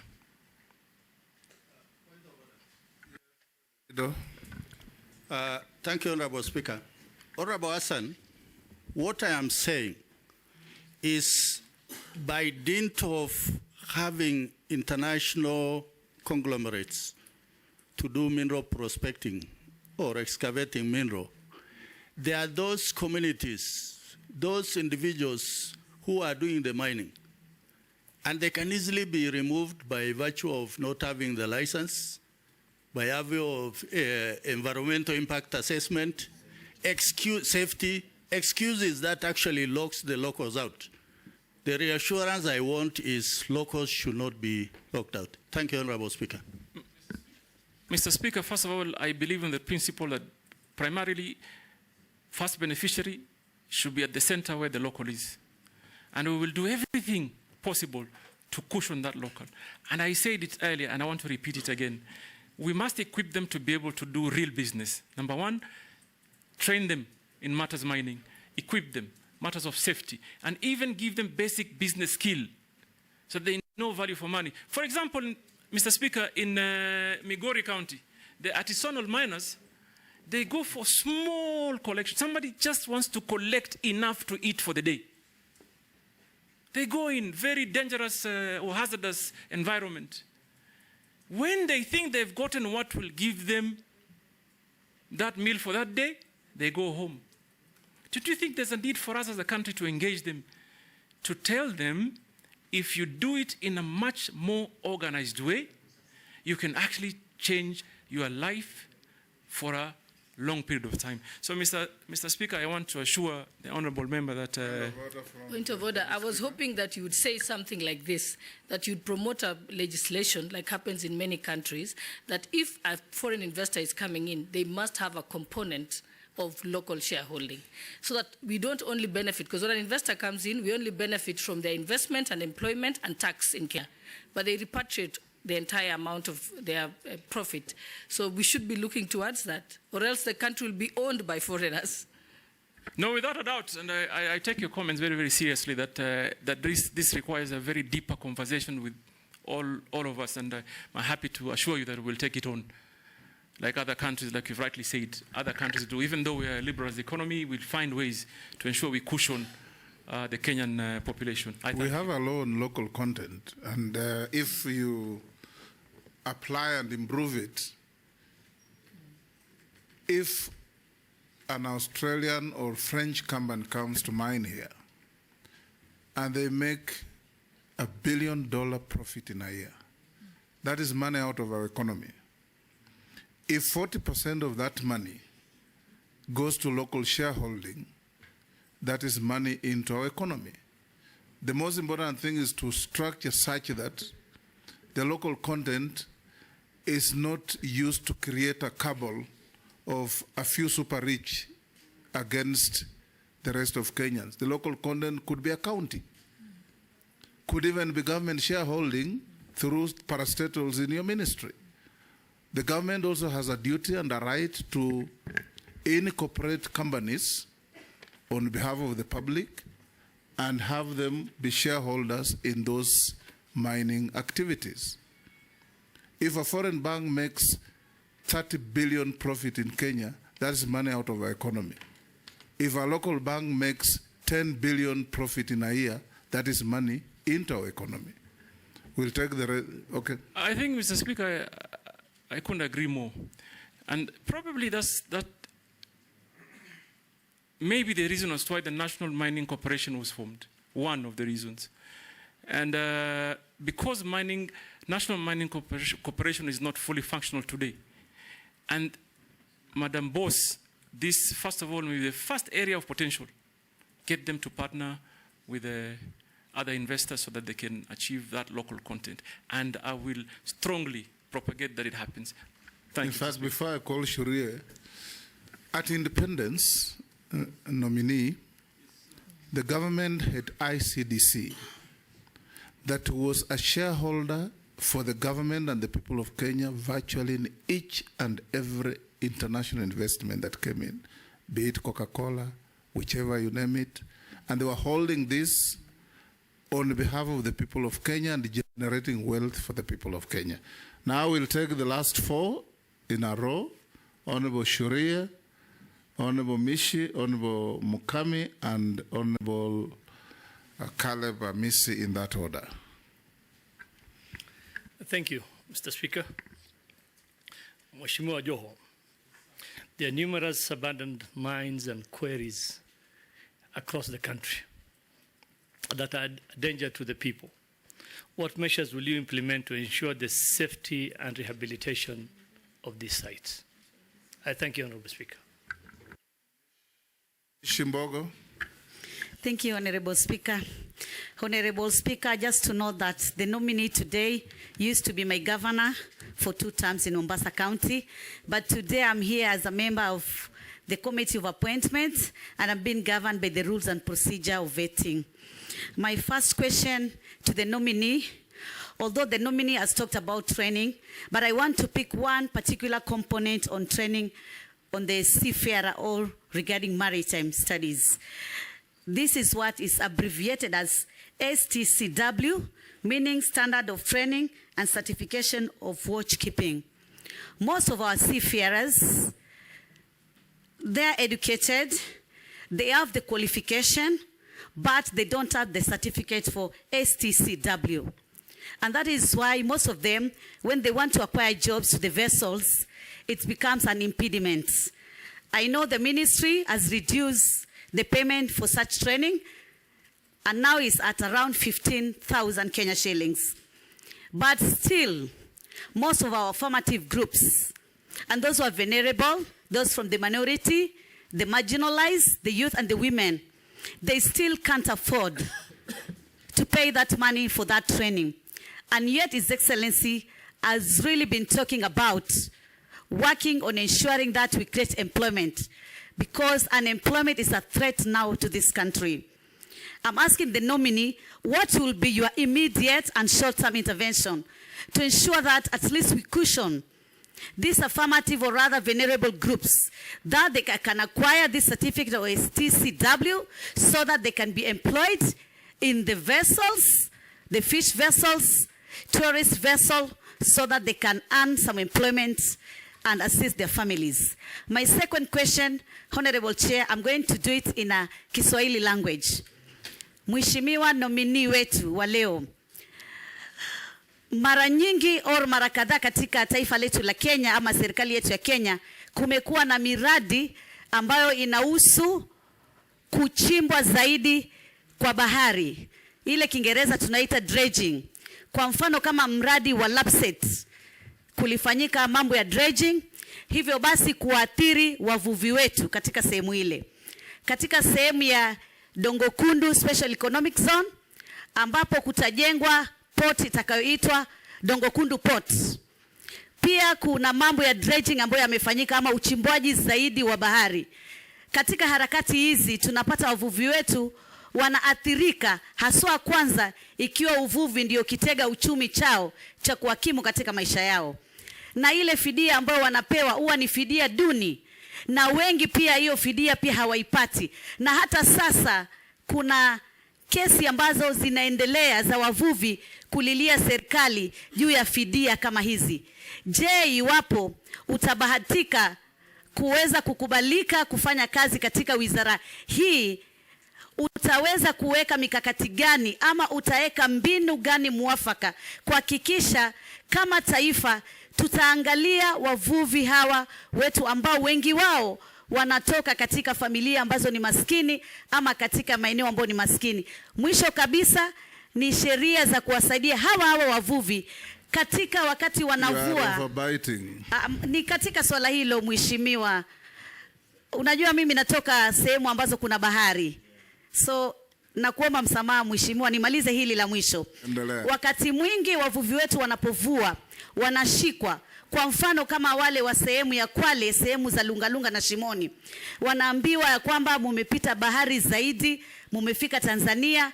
Wale wa Migingo wanaambiwa sasa nyinyi mumepita Uganda. Yani kunakuwa na zile sintofahamu, na sijui kama kuna mikakati ya kuwa kuna masomo ambayo wanaweza kufunzwa kuelewa hii mipaka, ama kwa Kiingereza territorial boundaries ziko vipi, ndio ya kwamba wasiwe kila mara. Manake mimi kama mjumbe mara kwa mara napigiwa simu, mheshimiwa, tumeshikwa, tulikuwa tunavua, tulikuwa sehemu za gasi, sasa tumeambiwa tumeingia Tanzania, tumeshikwa, tuko huku Tanzania. Swala hili naomba mheshimiwa nominee aweze kutueleza njia ambayo ataweza kusaidia wavuvi wetu katika swala hili zima. Asante sana mheshimiwa mwenyekiti. Mheshimiwa Mishi, kwa Kiswahili sanifu, huyu ni waziri mteule, sio waziri nominee. Mukami? Mheshimiwa Spika, nominee ndio hiyo, mteule ni nominee. Yani umekuwa wewe ulisema utauliza swali kwa Kiswahili. Umeteuliwa. Sasa Kiswahili sanifu ni waziri mteule. Ali Spika na mfunza Mishi Kiswahili leo. Leo nafunza Kiswahili. Yes, Mukami. Thank you, Honorable Speaker. Honorable Speaker, I want to admit that I am really touched with what nominee has said, where he has come from to where he is. And I'm sure, being a Sunday, there are so many people watching, especially youth, and even the media people who are here, that God can bring you from down there to up where he is today. My question is regarding hustlers. Small-scale mining in Kenya employs more than 140 people and supports over 800,000 households. Our workforce times larger than its equivalent in large-scale mining, which employs just 9,000 people. However, several constraints limit its economic potential due to informality, poor health, and safety standards, a shortage of access to geo-data, and financial challenges. As Cabinet Secretary, if you are going to be approved, what measures will you implement to elevate the hustlers of artisanal small-scale mining? Thank you, Honorable Speaker. Caleb Amisi. Thank you, Mr. Speaker. Mr. Speaker, just like Honorable Misha, I also wish to state that the nominee before us is been serving as my deputy party leader, as well as my very close friend, so we've interacted a lot, but that will not conflict my role in this very important process. Honorable Speaker, I have two questions to the nominee. One, marine, you are aware that there exist marine resource utilization contracts between Kenya and other fishing powerhouses around the region or even beyond on the use of marine resources. But there have been questions on, number one, the provision of sustainability of these fishing practices, their benefits to Kenya, their long-term management, how public can access those contracts, even the approvals, and potentially, if there exists, the rescinding to the contracts.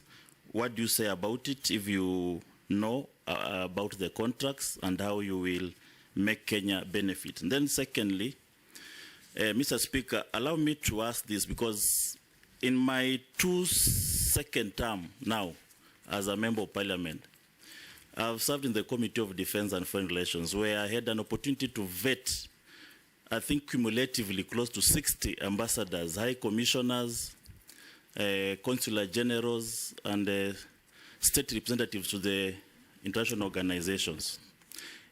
And the principal secretaries, more than 10. Now, in this committee, I've also had an opportunity to now vet close to almost 30 cabinet secretaries. Cumulatively, these almost 100 senior Kenyans are vetted. They have all promised very competent, very enthusiastic about their country, charismatic in their own nature, very knowledgeable, highly educated, varied history. Some, they share your history, by the way, some of us have even worse histories, and some have good histories. They have promised all. But for the last 7 years, there is nothing. Nothing. The heaven they promised, I have not even dreamt it. What is this that you possess? What is this 8 wonders of the world that you possess that is going to give me a sigh of relief?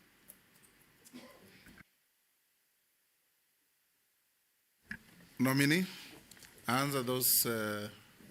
The question from Honorable Shuri actually had been asked by Chungwa and somebody else, but answer that. So, Mr. Neglected mine piece. Yeah, Mr. Speaker, I had said earlier, this is something we're going to look into, and for the future, to prevent that from happening, we will have to find a way to create some sort of... You said you'll bond the miners. Yeah, bond the miners.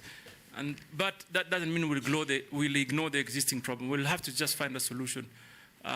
We will consult among ourselves and even other government entities. So, Mr. Speaker, Mishi talked about accreditation issue for our seafarers. I really don't think that should be an issue. What I can promise Honorable Mishi is that I, if approved, will embark urgently and immediately to see that we have a seamless process for our young people in Kenya who want to pursue seafaring as a job are facilitated. Government's job is to facilitate, and that we will do. I don't even think that is a policy issue. It's a matter that needs urgent action. And I know between Maritime Authority and Bandari Academy, we should be able to sort that out. So I give you my undertaking that that we will sort it out. There's really no, there cannot be a justification. If someone meets the threshold, they should be certified. And that's something we'll do quickly. Mr. Mheshimiwa Speaker, Mishi ameuliza swali na Kiswahili. Kwanza nataka kujua, sijui kwa nini alikuwa apologetic about it. Kiswahili ni lugha ya taifa. Sasa kulijibu ndio kizungumkuti. Unaweza kujibu kwa Kiswahili? Tutapambana. Mimi ni Mswahili. So, Mheshimiwa... But you know, parliamentary standing orders require that since you started in English, you must go in English all through. But Mr. Speaker, then that will be double standard. I allowed Mishi. I'll give you also the same latitude to answer in Kiswahili. I know Honorable Mishi was playing to the gallery. No, Mishi, I'm sure on Chair, it's a valid question. Valid, and the gallery is equally valid. That's why I'm representing them. Honorable Mheshimiwa Mishi anaongea na watu wake wa Likoni na wengineo ambao wanaelewa Kiswahili. So, Mheshimiwa Speaker, kwanza uchimbaji wa bahari ni lazima ufanywe kwa njia ya kueleweka na kufahamika. Lazima iwe na utafiti na mipango ya kutosha, kwamba ukichimba kwa ujenzi wa bandari lazima upime mambo ya mazingira kwa kufahamika. Huwezi kuwa utachukua tu kwa sababu unataka kuongeza uwezo wa bandari ama mabehewa makubwa kuingia, uchimbe na uumize mazingira. Hii ni mambo ambayo haiwezekani. So mimi kama mazingira huharibiwa, haiumizwi. Endelea. Waswahili waelewe hiyo, Mheshimiwa. So hata mimi nimepigwa na butwa vile Kiswahili chake kiko kitamu. So Mheshimiwa Speaker, mazingira lazima yalindwe. Na sababu muhimu ya kulinda mazingira ni kwa sababu mazingira yanasaidia katika eneo la uchumi la wananchi. Na mimi nataka niseme, hata nikimaliza nilikuwa nimeandika pointi 10 ambazo nataka kuzisema, nitakwambia, ambayo naona vile tunafaa twende. lakini haiwezekani kwamba ubora huu ushinde ubora mwingine zaidi. Lazima kuwe na balance, uwiano na usawa. Yani tunasema, Mheshimiwa Spika, katika yale yanayofanyika lazima kuwe na uwiano na usawa, hasusan katika mapato. Na hakuna mimi nafahamu vile pale Mheshimiwa Misha natoka, wavuvi walikoni wakati Dongo Kundu ilikuwa inachimbwa, hata ile terminal mpya ya bandari sahihi, wavuvi wengi walipoteza mapato ya kiuchumi, kwa sababu mchanga ule uliotolewa pale ulitupwa mahali ambao wavuvi wanavua. Na Mheshimiwa Spika, sijui kama unajua njia ya uzazi wa samaki. Wasamaki wanazaa kwenye mapango kule baharini. Sasa mara tu utakuta mchanga kiwango kikubwa kimekuja ikafinika maeneo ya uzazi wa samaki. So inapunguza sana. Mheshimiwa Mishi, mimi nataka nikuhakikishie, lazima tuweke mikakati kabambe ya kueleweka na tutathmini hali halisi kabla tukubali mambo ambayo yataumiza wa Kenya kiuchumi. Na tena sio Mombasa peke yake. Lamu, ziwa la Victoria, ziwa la Turkana, Nakuru, Naivasha na kwengineo. Kwa sababu Mheshimiwa Spika, mambo haya yanachangia pakubwa katika uchumi wa nchi yetu, kiutalii, kiuchukuzi, kimaisha kwa jumla. La mwisho, Mr. Speaker, Alamishi alisema mambo ya mipaka, na akasema mambo ya Tanzania na Kenya na Kenya na Uganda Migingo. Mheshimiwa, mimi naonelea hivi, nchi hii, serikali hii, kwa in the spirit of East Africanism, yani kwa ushirikiano in that spirit, ile ya umoja wa East African, lazima tuzungumze mambo ya mipaka kikamilifu. Kwa sababu mimi nilikuwa mbunge katika bunge la 10, Migingo imekuwa ikizungumza. Mpaka leo tutazungumza Migingo. Mheshimiwa Spika, nakumbuka ulivyokuwa waziri wa mambo ya nje ama kigeni, mambo ya nje. Mheshimiwa Daud anichanganya kidogo, sema kigeni. Mambo ya nje, ulikuwa unapambana na mambo ya mipaka ya baharini. Na nakumbuka tulisongeza zaidi ya nautical mile 300 na almost.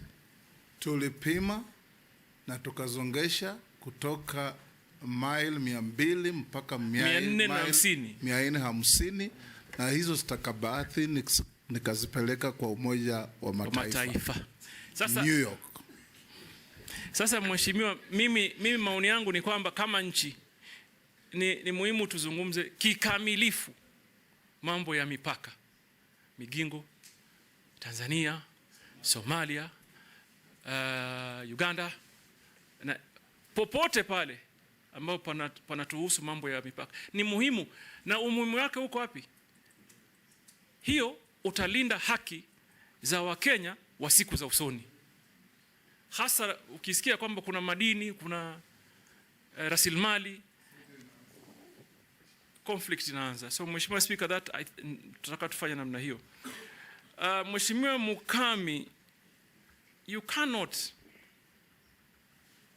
if you are government or in government, you cannot ignore a sector that employs 140,000 Kenyans. You cannot. That requires us to quickly develop a strategy on how we will sustain them. Those are the people that probably are looking upon us to deliver help. So what do? We need to come up with actionable strategy on cushioning them, training them, like I said earlier, and creating market for them. So I will work closely. First of all, I will go to them. Mr. Speaker, if this House approves me, the entire first month, I will listen. I will go to every area to listen to the views, to the challenges, and also probably they have and they identify and they know the areas of potential. So I will listen. Once I listen and gather actual data and information, we will develop together with this House a clear action plan to cushion and grow the numbers, because 140, in my opinion, hasn't even met the potential. It can be greater than that. Mr. Speaker, Caleb Amisi asked on marine utilization, sustainability. Number one, I don't think we've even tapped the potential. We've just probably, it's just a scratch on the earth or on the surface. The potential in the maritime utilization is great. But there may be some predicament, Mr. Speaker. And at this point, I want to tell Honorable Caleb, we would work with you at the committee level, but also work with possibly the Attorney General, because we need to develop a clear legal strategy on how we can relook, for example, at the treaties and the conventions and the licenses and the agreements that this country has gotten into. I say this why. Caleb, are you aware that the Kenyan coast is an important corridor for tuna, yellowfin tuna? It is. Are you also aware that our allocation for yellowfin tuna, our quota for yellowfin tuna is 3,000 tons, yet the EU has 76,000. So there are great legal issues, but we must get into them. And therefore, we may need to develop a strategy between this Honorable House, possibly the Attorney General, because there'll certainly be a lot of litigation issues. And therefore, if we do the strategy well, we should be able to address those issues and ensure that, that what is for Kenya remain, what is for Kenyans remain for them. Finally, you asked me if I am going to be, my friend, Caleb, I'm that one that you're looking for. Let me assure you, I'm an action man. Me, I don't like sitting on the desk 24 hours. I must be on the ground. I must understand what people are saying. I must engage them. So for me, I have a plan. This country needs to push mining to contribute more into the economy. This country needs to create employment to the young people. This country needs to involve the young people in decision making and ensure they participate in every process and they feel that this government is theirs. So that cannot be achieved sitting in some office somewhere. We have to be on the ground. So I assure you, I will hit the ground running. Yes, Mary. Go ahead. Go ahead. Thank you, Chairman. Nominee, yesterday I raised a concern to the outgoing Minister for Mining, and I think it's important that I seek clarification from you, if approved, because you're going to be the person on the seat. There is mining happening at the border of Kenya and Uganda at a place called Amoni in Alupe. The mining is right at the border. And yesterday, the CS confirmed that Samata they took up, they visited, and they confirmed, and that they have stopped. They're engaging with the neighboring country. What are you going to do about it? And I'm very happy I've heard you saying you will give priority to issues, you will start working, you will not be in the office. And one Kenyan has asked the same question and also has asked about Migingo, but you've already addressed the Migingo. Just tell me about the money. Thank you. Mr. Speaker. Chairman, a rejoinder on the same, just that, a rejoinder. Mr. Nominee, there's a whole issue in this country about speculation. You know, people assuming this county has this county has that, this region has that. I would like to know whether you would ensure there is a transparent Kenya mineral audit that will allow Kenyans to know what minerals are where and who has mining rights. Because this, especially where I come from the north, the cattle rustling has changed. It's not about cows. It's about land. And there are Kenyans who feel that West Pokot has a certain mineral, Samburu North, Baragoi has a certain mineral, and that is why there is perpetual conflict in those regions, and there are people arming Kenyans in those regions so that there is no peace, so that later in future people will move from that land, and then people are going to come and get the minerals out. It's just like oil. In countries where there's oil, there's conflict, perpetual conflict. And so that's, you know, not having a clarity on where we have minerals in this country breeds that speculation and brings conflict. Asante. Jeanette, I saw you gesturing like you wanted to have... I wanted to ask him something, Mr. Speaker. Mr. Speaker, I want to ask the nominee, you see why we are here today, Mr. Speaker, vetting the second batch of ministers in the midway of a term of an election. Mr. Speaker, is because of things that Kenyans have complained about. And some of the things Kenyans have complained about is about opulency, arrogancy, and show off. The nominee is somebody known to me very well, Mr. Speaker. I must share with the committee that. And he's somebody whose God has blessed him as a family and as a person. He's a man who loves fine things of the world. Now you are becoming a CS. What are you going to do? God's blessings are not limited to people who love fine things of the world. Yes, but for him, that's how he has enjoyed it. Yes. That's what he has enjoyed. So now you are going to become a public servant at very high level. How are you going to define that line of your private life and your public life? Because Kenyans don't want any opulence at the level of the job that you are being interviewed for here. Thank you, Mr. May I? Kenyans are not against opulence, they are against show-offs. Show-offs, yes. Yes, show-offs. Yes. Yes, George. Thank you, Mr. Speaker. Mining research is not quite prominent in the country, but I'm now informed that some universities have actually started offering courses in mining, and they're doing lots and lots of research. My own university, Tharaka, is doing it.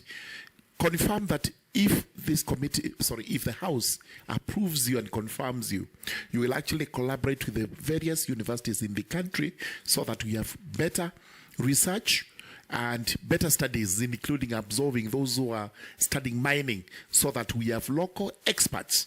We don't have these foreigners coming from all over pretending to be the experts and cutting away our minerals. Running out of time, but Kosing? Mr. Speaker, just one thing, Mr. Speaker, I forgot. Also about fishermen who are being arrested in Lake Victoria, going to Uganda, by Ugandan government. What are you going to do about it? They are suffering. Last time, he has answered. He answered that. Posing? I can bring mine later. Pardon? He will not come back?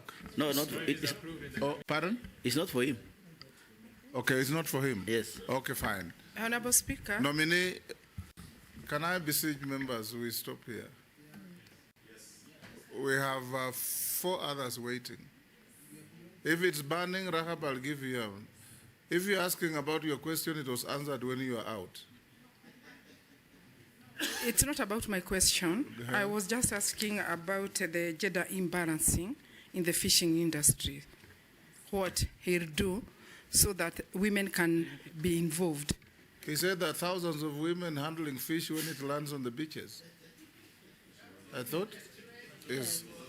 Pardon? but Okay. take the question and answer the honourable member about Sorry. gender parity in the industry. Okay. So, Mr. Speaker, the first issue was by Honorable Imesa on some mining that around the border area that is contested. What I want to tell you is that I've also heard about the same issue, for example, in Moyale County. And I am going to work with members of parliament, governors, very closely to ensure what rightfully belongs to Kenya stays in Kenya. And that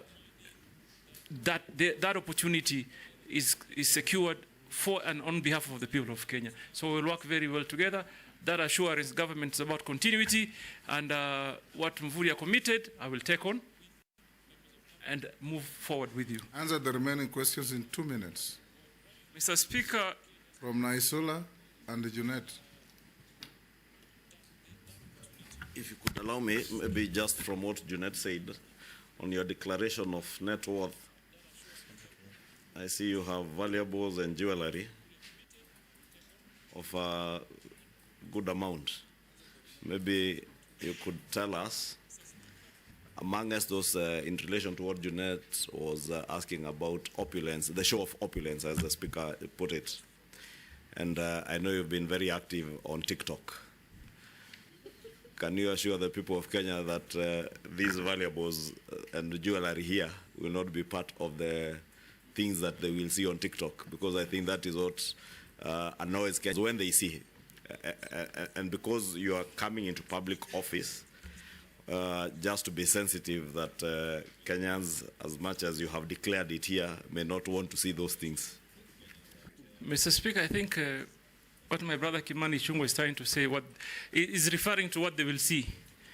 I'm actually focused on what they've already seen, because it's been there. But what I want to assure this honorable committee, I appreciate certain factors of life. And you must have a balance. You must have a balance. When you're serving the people, you must, first of all, make them feel comfortable. You must make them feel you're one of them. So opulence for me, no. When I am working, I am working. When I'm enjoying myself in my own setup at home, that's fine. That's another story. But when I'm going to the Kenyan people, my dedication is to work for them. And my experience, Mr. Speaker, tells it. I have, thank God, been elected 3 times. 3 times. And I thank God also, for example, you asked of the valuables, jewelries. Largely, I'm talking about watches. And I've been wearing even before I became member of parliament, long before. But I know how to balance. I don't have to wear it so I can show off. For what? What value will it give to anybody? So I enjoy wearing it. Even this morning I was debating, should I wear a watch? Shall I not? Really, and it was a big debate there at home. I said, nitaficha tu kwa hii. I don't have to show it off. I'm sure it is only now you are realizing I was wearing a watch. So, show off for me there's no way I'm going to show off, Mr. Speaker. That I can assure you. Mr. Mheshimiwa Naisula. Sorry, Mr. Speaker. On the question of Mheshimiwa Naisula, on matters speculation, that must be addressed, and urgently, because it denies Kenya an opportunity. You largely touched on it. Yes, but I want to talk about one important thing, and I see a great opportunity. I think Mheshimiwa Waigara, you asked on Murigara. Sorry. Murigara. George, Sir George, on your question on training for mining, how do we achieve, for example, how do we attain 10% contribution GDP? We must do what other countries did, train our people. There's also an opportunity. If you went to some countries, you will see a mining bank, a bank that focuses only on mining. Yes. So for us to achieve all that, real work must be done. And I want to assure you, it begins with capacity building. We must train the people. So, Mr. Speaker, on Junet, it's again opulence and show off banner. I don't need to show off. What you have, you have. What you don't, you don't. And you should be cautious of others. You should be cautious of others. We should end there. Showing off actually is a sign of inferiority complex. But I wanted to end with the one comment on Junior. I heard him yesterday say something. I heard him say that being rich is not a crime. And also I heard him say, I don't know whether Kimani Ichung'wah shared his audited account. I heard him say Kimani Ichung'wah is worth 5 billion shillings. So, brother... Kimani contested that he had understated that's what I heard yesterday. Yes. I saw it on TV somewhere. So I end here, Mr. Speaker. So I had a formal, like a point plan, Mr. Speaker. But Speaker, you must tell the nominee, just like him, I don't show off. In fact, nobody can tell that you are worth anything.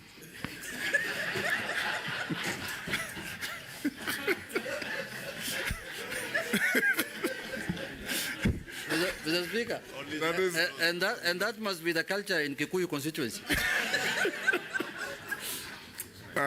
Nominee, we are coming to an end. Naisula has asked me to remind you to respond to the issue of your public statement never to talk to your appointing authority. Although I told you that only fools don't change their mind, but in Naisula I would want the public to hear from you. Sasa, Naisula, do you want to repeat the statement for me? Atuwezi ongea? How? Let me say this. No, I understand. No, but let me say this for clarity, Chairman. You know, apart from asking questions during vetting for competence, what you understand about mining and all, we also vet the temperament of a nominee, the same way you've been asked about lifestyle. It's neither here or there, really. But even temperament of a nominee is very important because it shows your leadership skills. Initially you thought this, and now you're here. There's really nothing wrong with answering how you're going to relate with His Excellency the President when you're working. Excellent. So, Mr. Speaker, if I may quote, the statement went like, mimi nionge na Ruto nini? Mimi niende wapi na Ruto?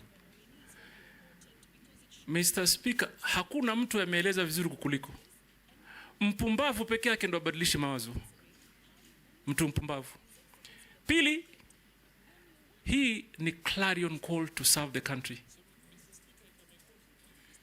I have been a great critic of this government, like others I did before. Now I've been given an opportunity. An opportunity has been availed to me to come and create that difference that I've been talking about all this time. And that is exactly what I'm going to do. Bring new energy, new ideology, new thinking, because after all of us are serving one nation, one people. Well put. That will do. Other members, now nominee, we are coming to an end. Most of the people, members of the public sending in questions, all oscillate around what will you do to create safety in the mines? What will you do to protect the population from disused mines? What will you do to protect our fishermen from harassment by neighbors? What will you do to make it safe for our fishermen to handle their produce or their products when they come back?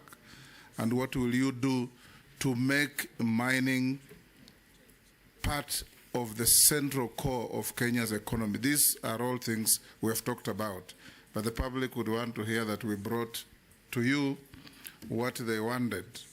There is one man from Kwale who says, uliza waziri mteule,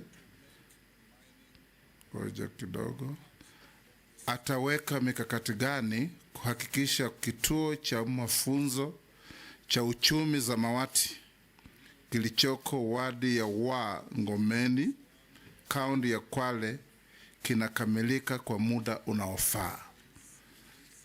I think The next, I'll still ask you or say one or two things. We want you to assure Kenyans, nominee, that if you find favor and you are appointed the minister, within what period will you be able to make Kenyans feel the benefits and the contribution of mining to our economy? We are a major agricultural country. So is a country like the US. But in the US, agriculture contributes only 1% to their GDP. In Kenya, it is the complete opposite. And they do that because they are in manufacturing, in mining, value addition, and all those good economic activities. Secondly,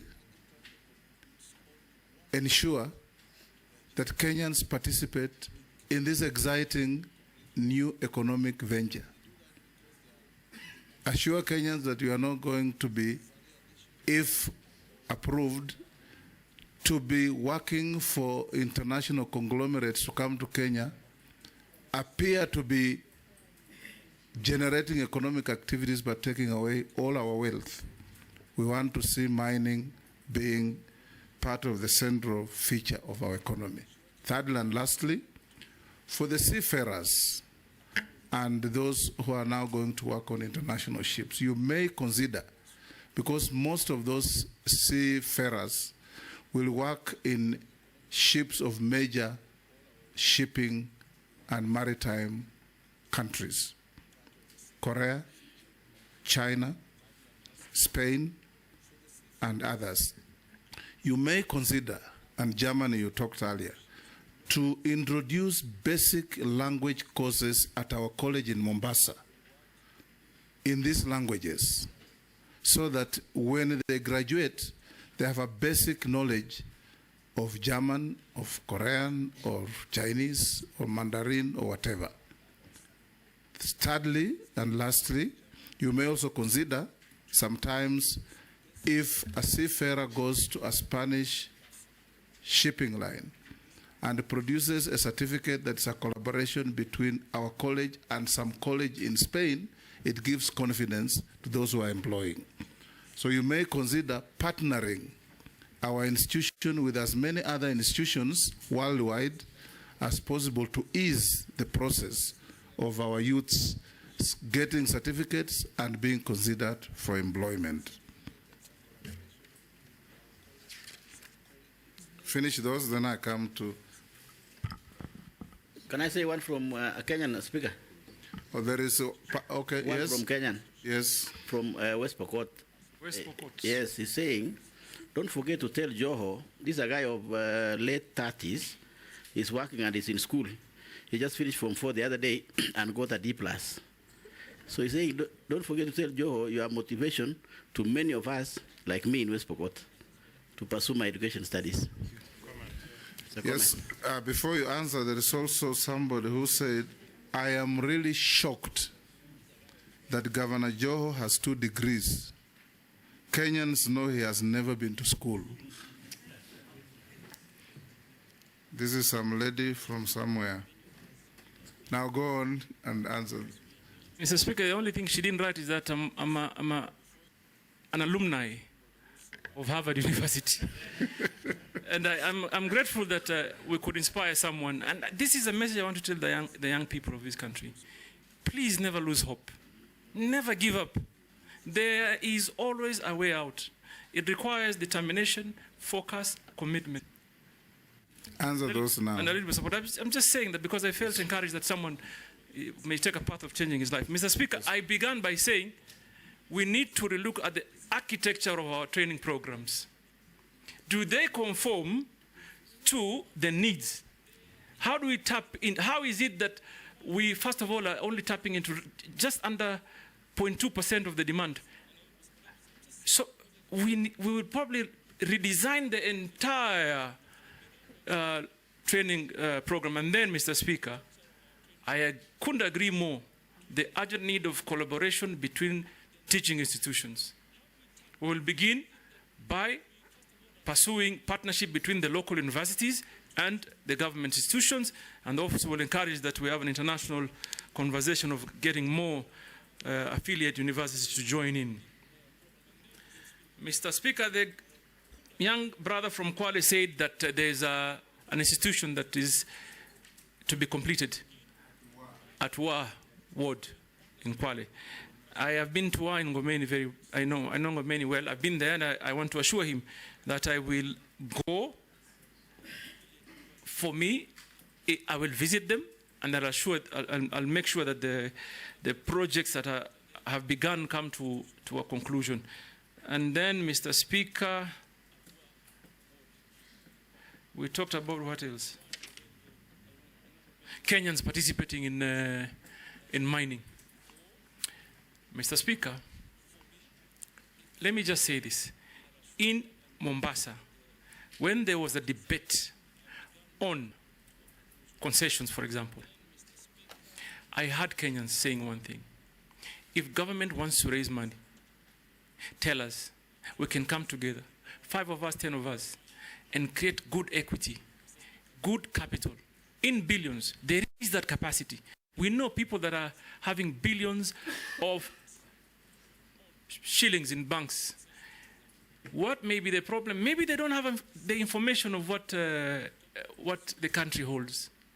Maybe they've never understood the potential. So it will be my responsibility to pass knowledge to Kenyan people of what we have and where the opportunities may be. Some mining operations is not very expensive, Mr. Speaker. It's not excavator, 1 or 2, 3, 4 trucks. Kenyans can do that. And I will encourage them. But I think the disconnect here is they do not know. It is all speculative. Everybody is just speculating. We have lithium here, we have copper there, we have gold here, we have coal here. So we will ensure that we pass on the information so that Kenyan people can participate. Finally, Mr. Speaker, you've talked about our economy being driven by agriculture. Let me assure you, if approved, the journey we will embark on immediately is to turn that around so that agriculture grows, mining either catches up or surpasses even agriculture. It is there in other countries. So you can't depend on one sector for, we have depended really on agriculture for far too long. It's time we diversify. I thank you. Mr. Speaker, I was going to answer something in a... We'll get there. Of the many nominee memoranda we received, you answered all of them adequately except these 2. A nominee, a Kenyan by the name Vincent Kipkurui-Sang. I mentioned the name because it is part of the documentation. The nominee's family farm has been implicated in shillings 5.9 billion grain facility case at Mombasa Port. That one you didn't respond to. So if you have a response so that we complete the record. And the next one is there is an organization called Haki Yetu in Mombasa. I believe you probably know it. They say they went to court, obtained a court order for you to avail some documents to them, served you with the order, and you refused to give them the documents. And this was in relation to affordable housing. Okay. Those 2. Mr. Speaker, you answered everything correctly and satisfactorily. You can respond to those 2 to complete our record. Mr. Speaker, I know the organization really well, Haki Yetu. I haven't checked, but I suspect that letter is signed by someone called Maimuna. Is it? Huh? Correct. Correct, right? Mr. Speaker, there's a tendency that... Munira Ali Omar. Munira Omar, I know, and of course my great friend Father Dolan is doing quite some good work. But number 1, I've never seen or received any orders that compels me to give information. 2, I believe public information should not necessarily be accessed through court processes. Someone should be able to walk into government office and get information. Number 1, Article 35 of the Constitution. So I have not received any orders. But my current governor would, I'm sure, I'll place a call to him. He'll be happy to share the information. Grain bulk? Grain bulk, Mheshimiwa, sorry, Honorable Speaker. I said earlier. It's not grain bulk, it's grain facility. I'm sorry. Yeah, I understand. Yes. Mr. Speaker, my family, like I said earlier, is in the business of logistics. So what my family wants to do as a business or plans to do is to build on our land, on our own family land, a grain handling facility. For far too long, there's just been one. So there's been a monopoly of grain handling in Kenya. So we've been pursuing this venture of building another, as a family, nothing to do with government. Mheshimiwa, so that, Honorable Speaker, so that I come out clear, there's not a penny government is putting. There is nothing government is doing in that project. It's private equity project, sitting on private land. The only thing that that setup would do is get a license on way leaf so that they can get access to remove the grain from the vessel onto the facility. So we did not lose, as a family, 5.9 billion contract. We are actually going to inject 5.9 billion investment into the economy. Before I give you to say what you want to say as you exit, have you ever been adversely mentioned in any integrity-related report? Not that I know of. Do you hold any leadership position in any political party? In your self-declaration, you say you are the deputy party leader of Orange Democratic Party. That I resigned. I remain only a member of the party. I don't hold any leadership position. What is your net worth? My net worth is, let me just be sure. Where is that document?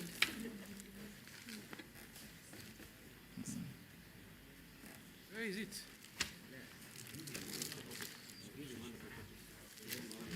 Is on pay. Your assistant should be assisting you on this. No, just use this one. I found it. Okay. Mr. Speaker, my net worth is 2,361,332,249. Made out? Largely by developed and undeveloped properties, which include my homes in Mombasa, Vipingo, Nairobi, and Malindi. Shareholding in some property holdings. Shareholding in family businesses. Valuables, Honorable Kimani Ichung'wah referred to them as jewelry, but it's just basically watches, and cash at bank. Okay. We have checked your documents against what we have, and we have found them in order. And also you did respond to more than we received 74 memoranda on you. You responded to all of them except the 2 that you have now responded to. Now you can have 1 minute. Speaker, yes. Before he concludes on the net worth, it would be good, and this is in his interest, because he has severally referred to family businesses. This net worth is Ali Hassan Joho, not the family. This is just my shares. Family is definitely much more. I wish it was my own wealth. For a moment, Mr. Speaker, I wish it was my wealth, but that is now my share. Yes, so go ahead and say what you wanted to say so that we go to the next nominee. Mr. Speaker, while I was preparing myself, I came with an idea of developing a 10-point plan that I think would be useful to enhance how we can quickly grow this industry, because it is a powerful industry in our economy that is untapped, and employment. So I came, number 1, complete digitization of the ministry processes. Number 2, stakeholders' involvement and public participation. Number 3, blue economy regulatory framework. Number 4, an urgent review of the Mining Acts to conform into the demands of the moment and secure Kenyans. Number 5, enhanced community development agreements.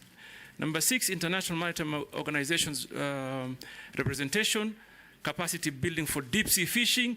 Number 8, improved licensing processes. Number 9, sustainability standards and certification. And finally, encouraging public-private participation. I thank you.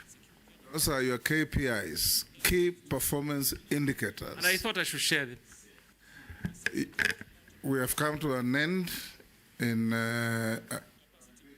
you, and you are now released unless you are lawfully held here.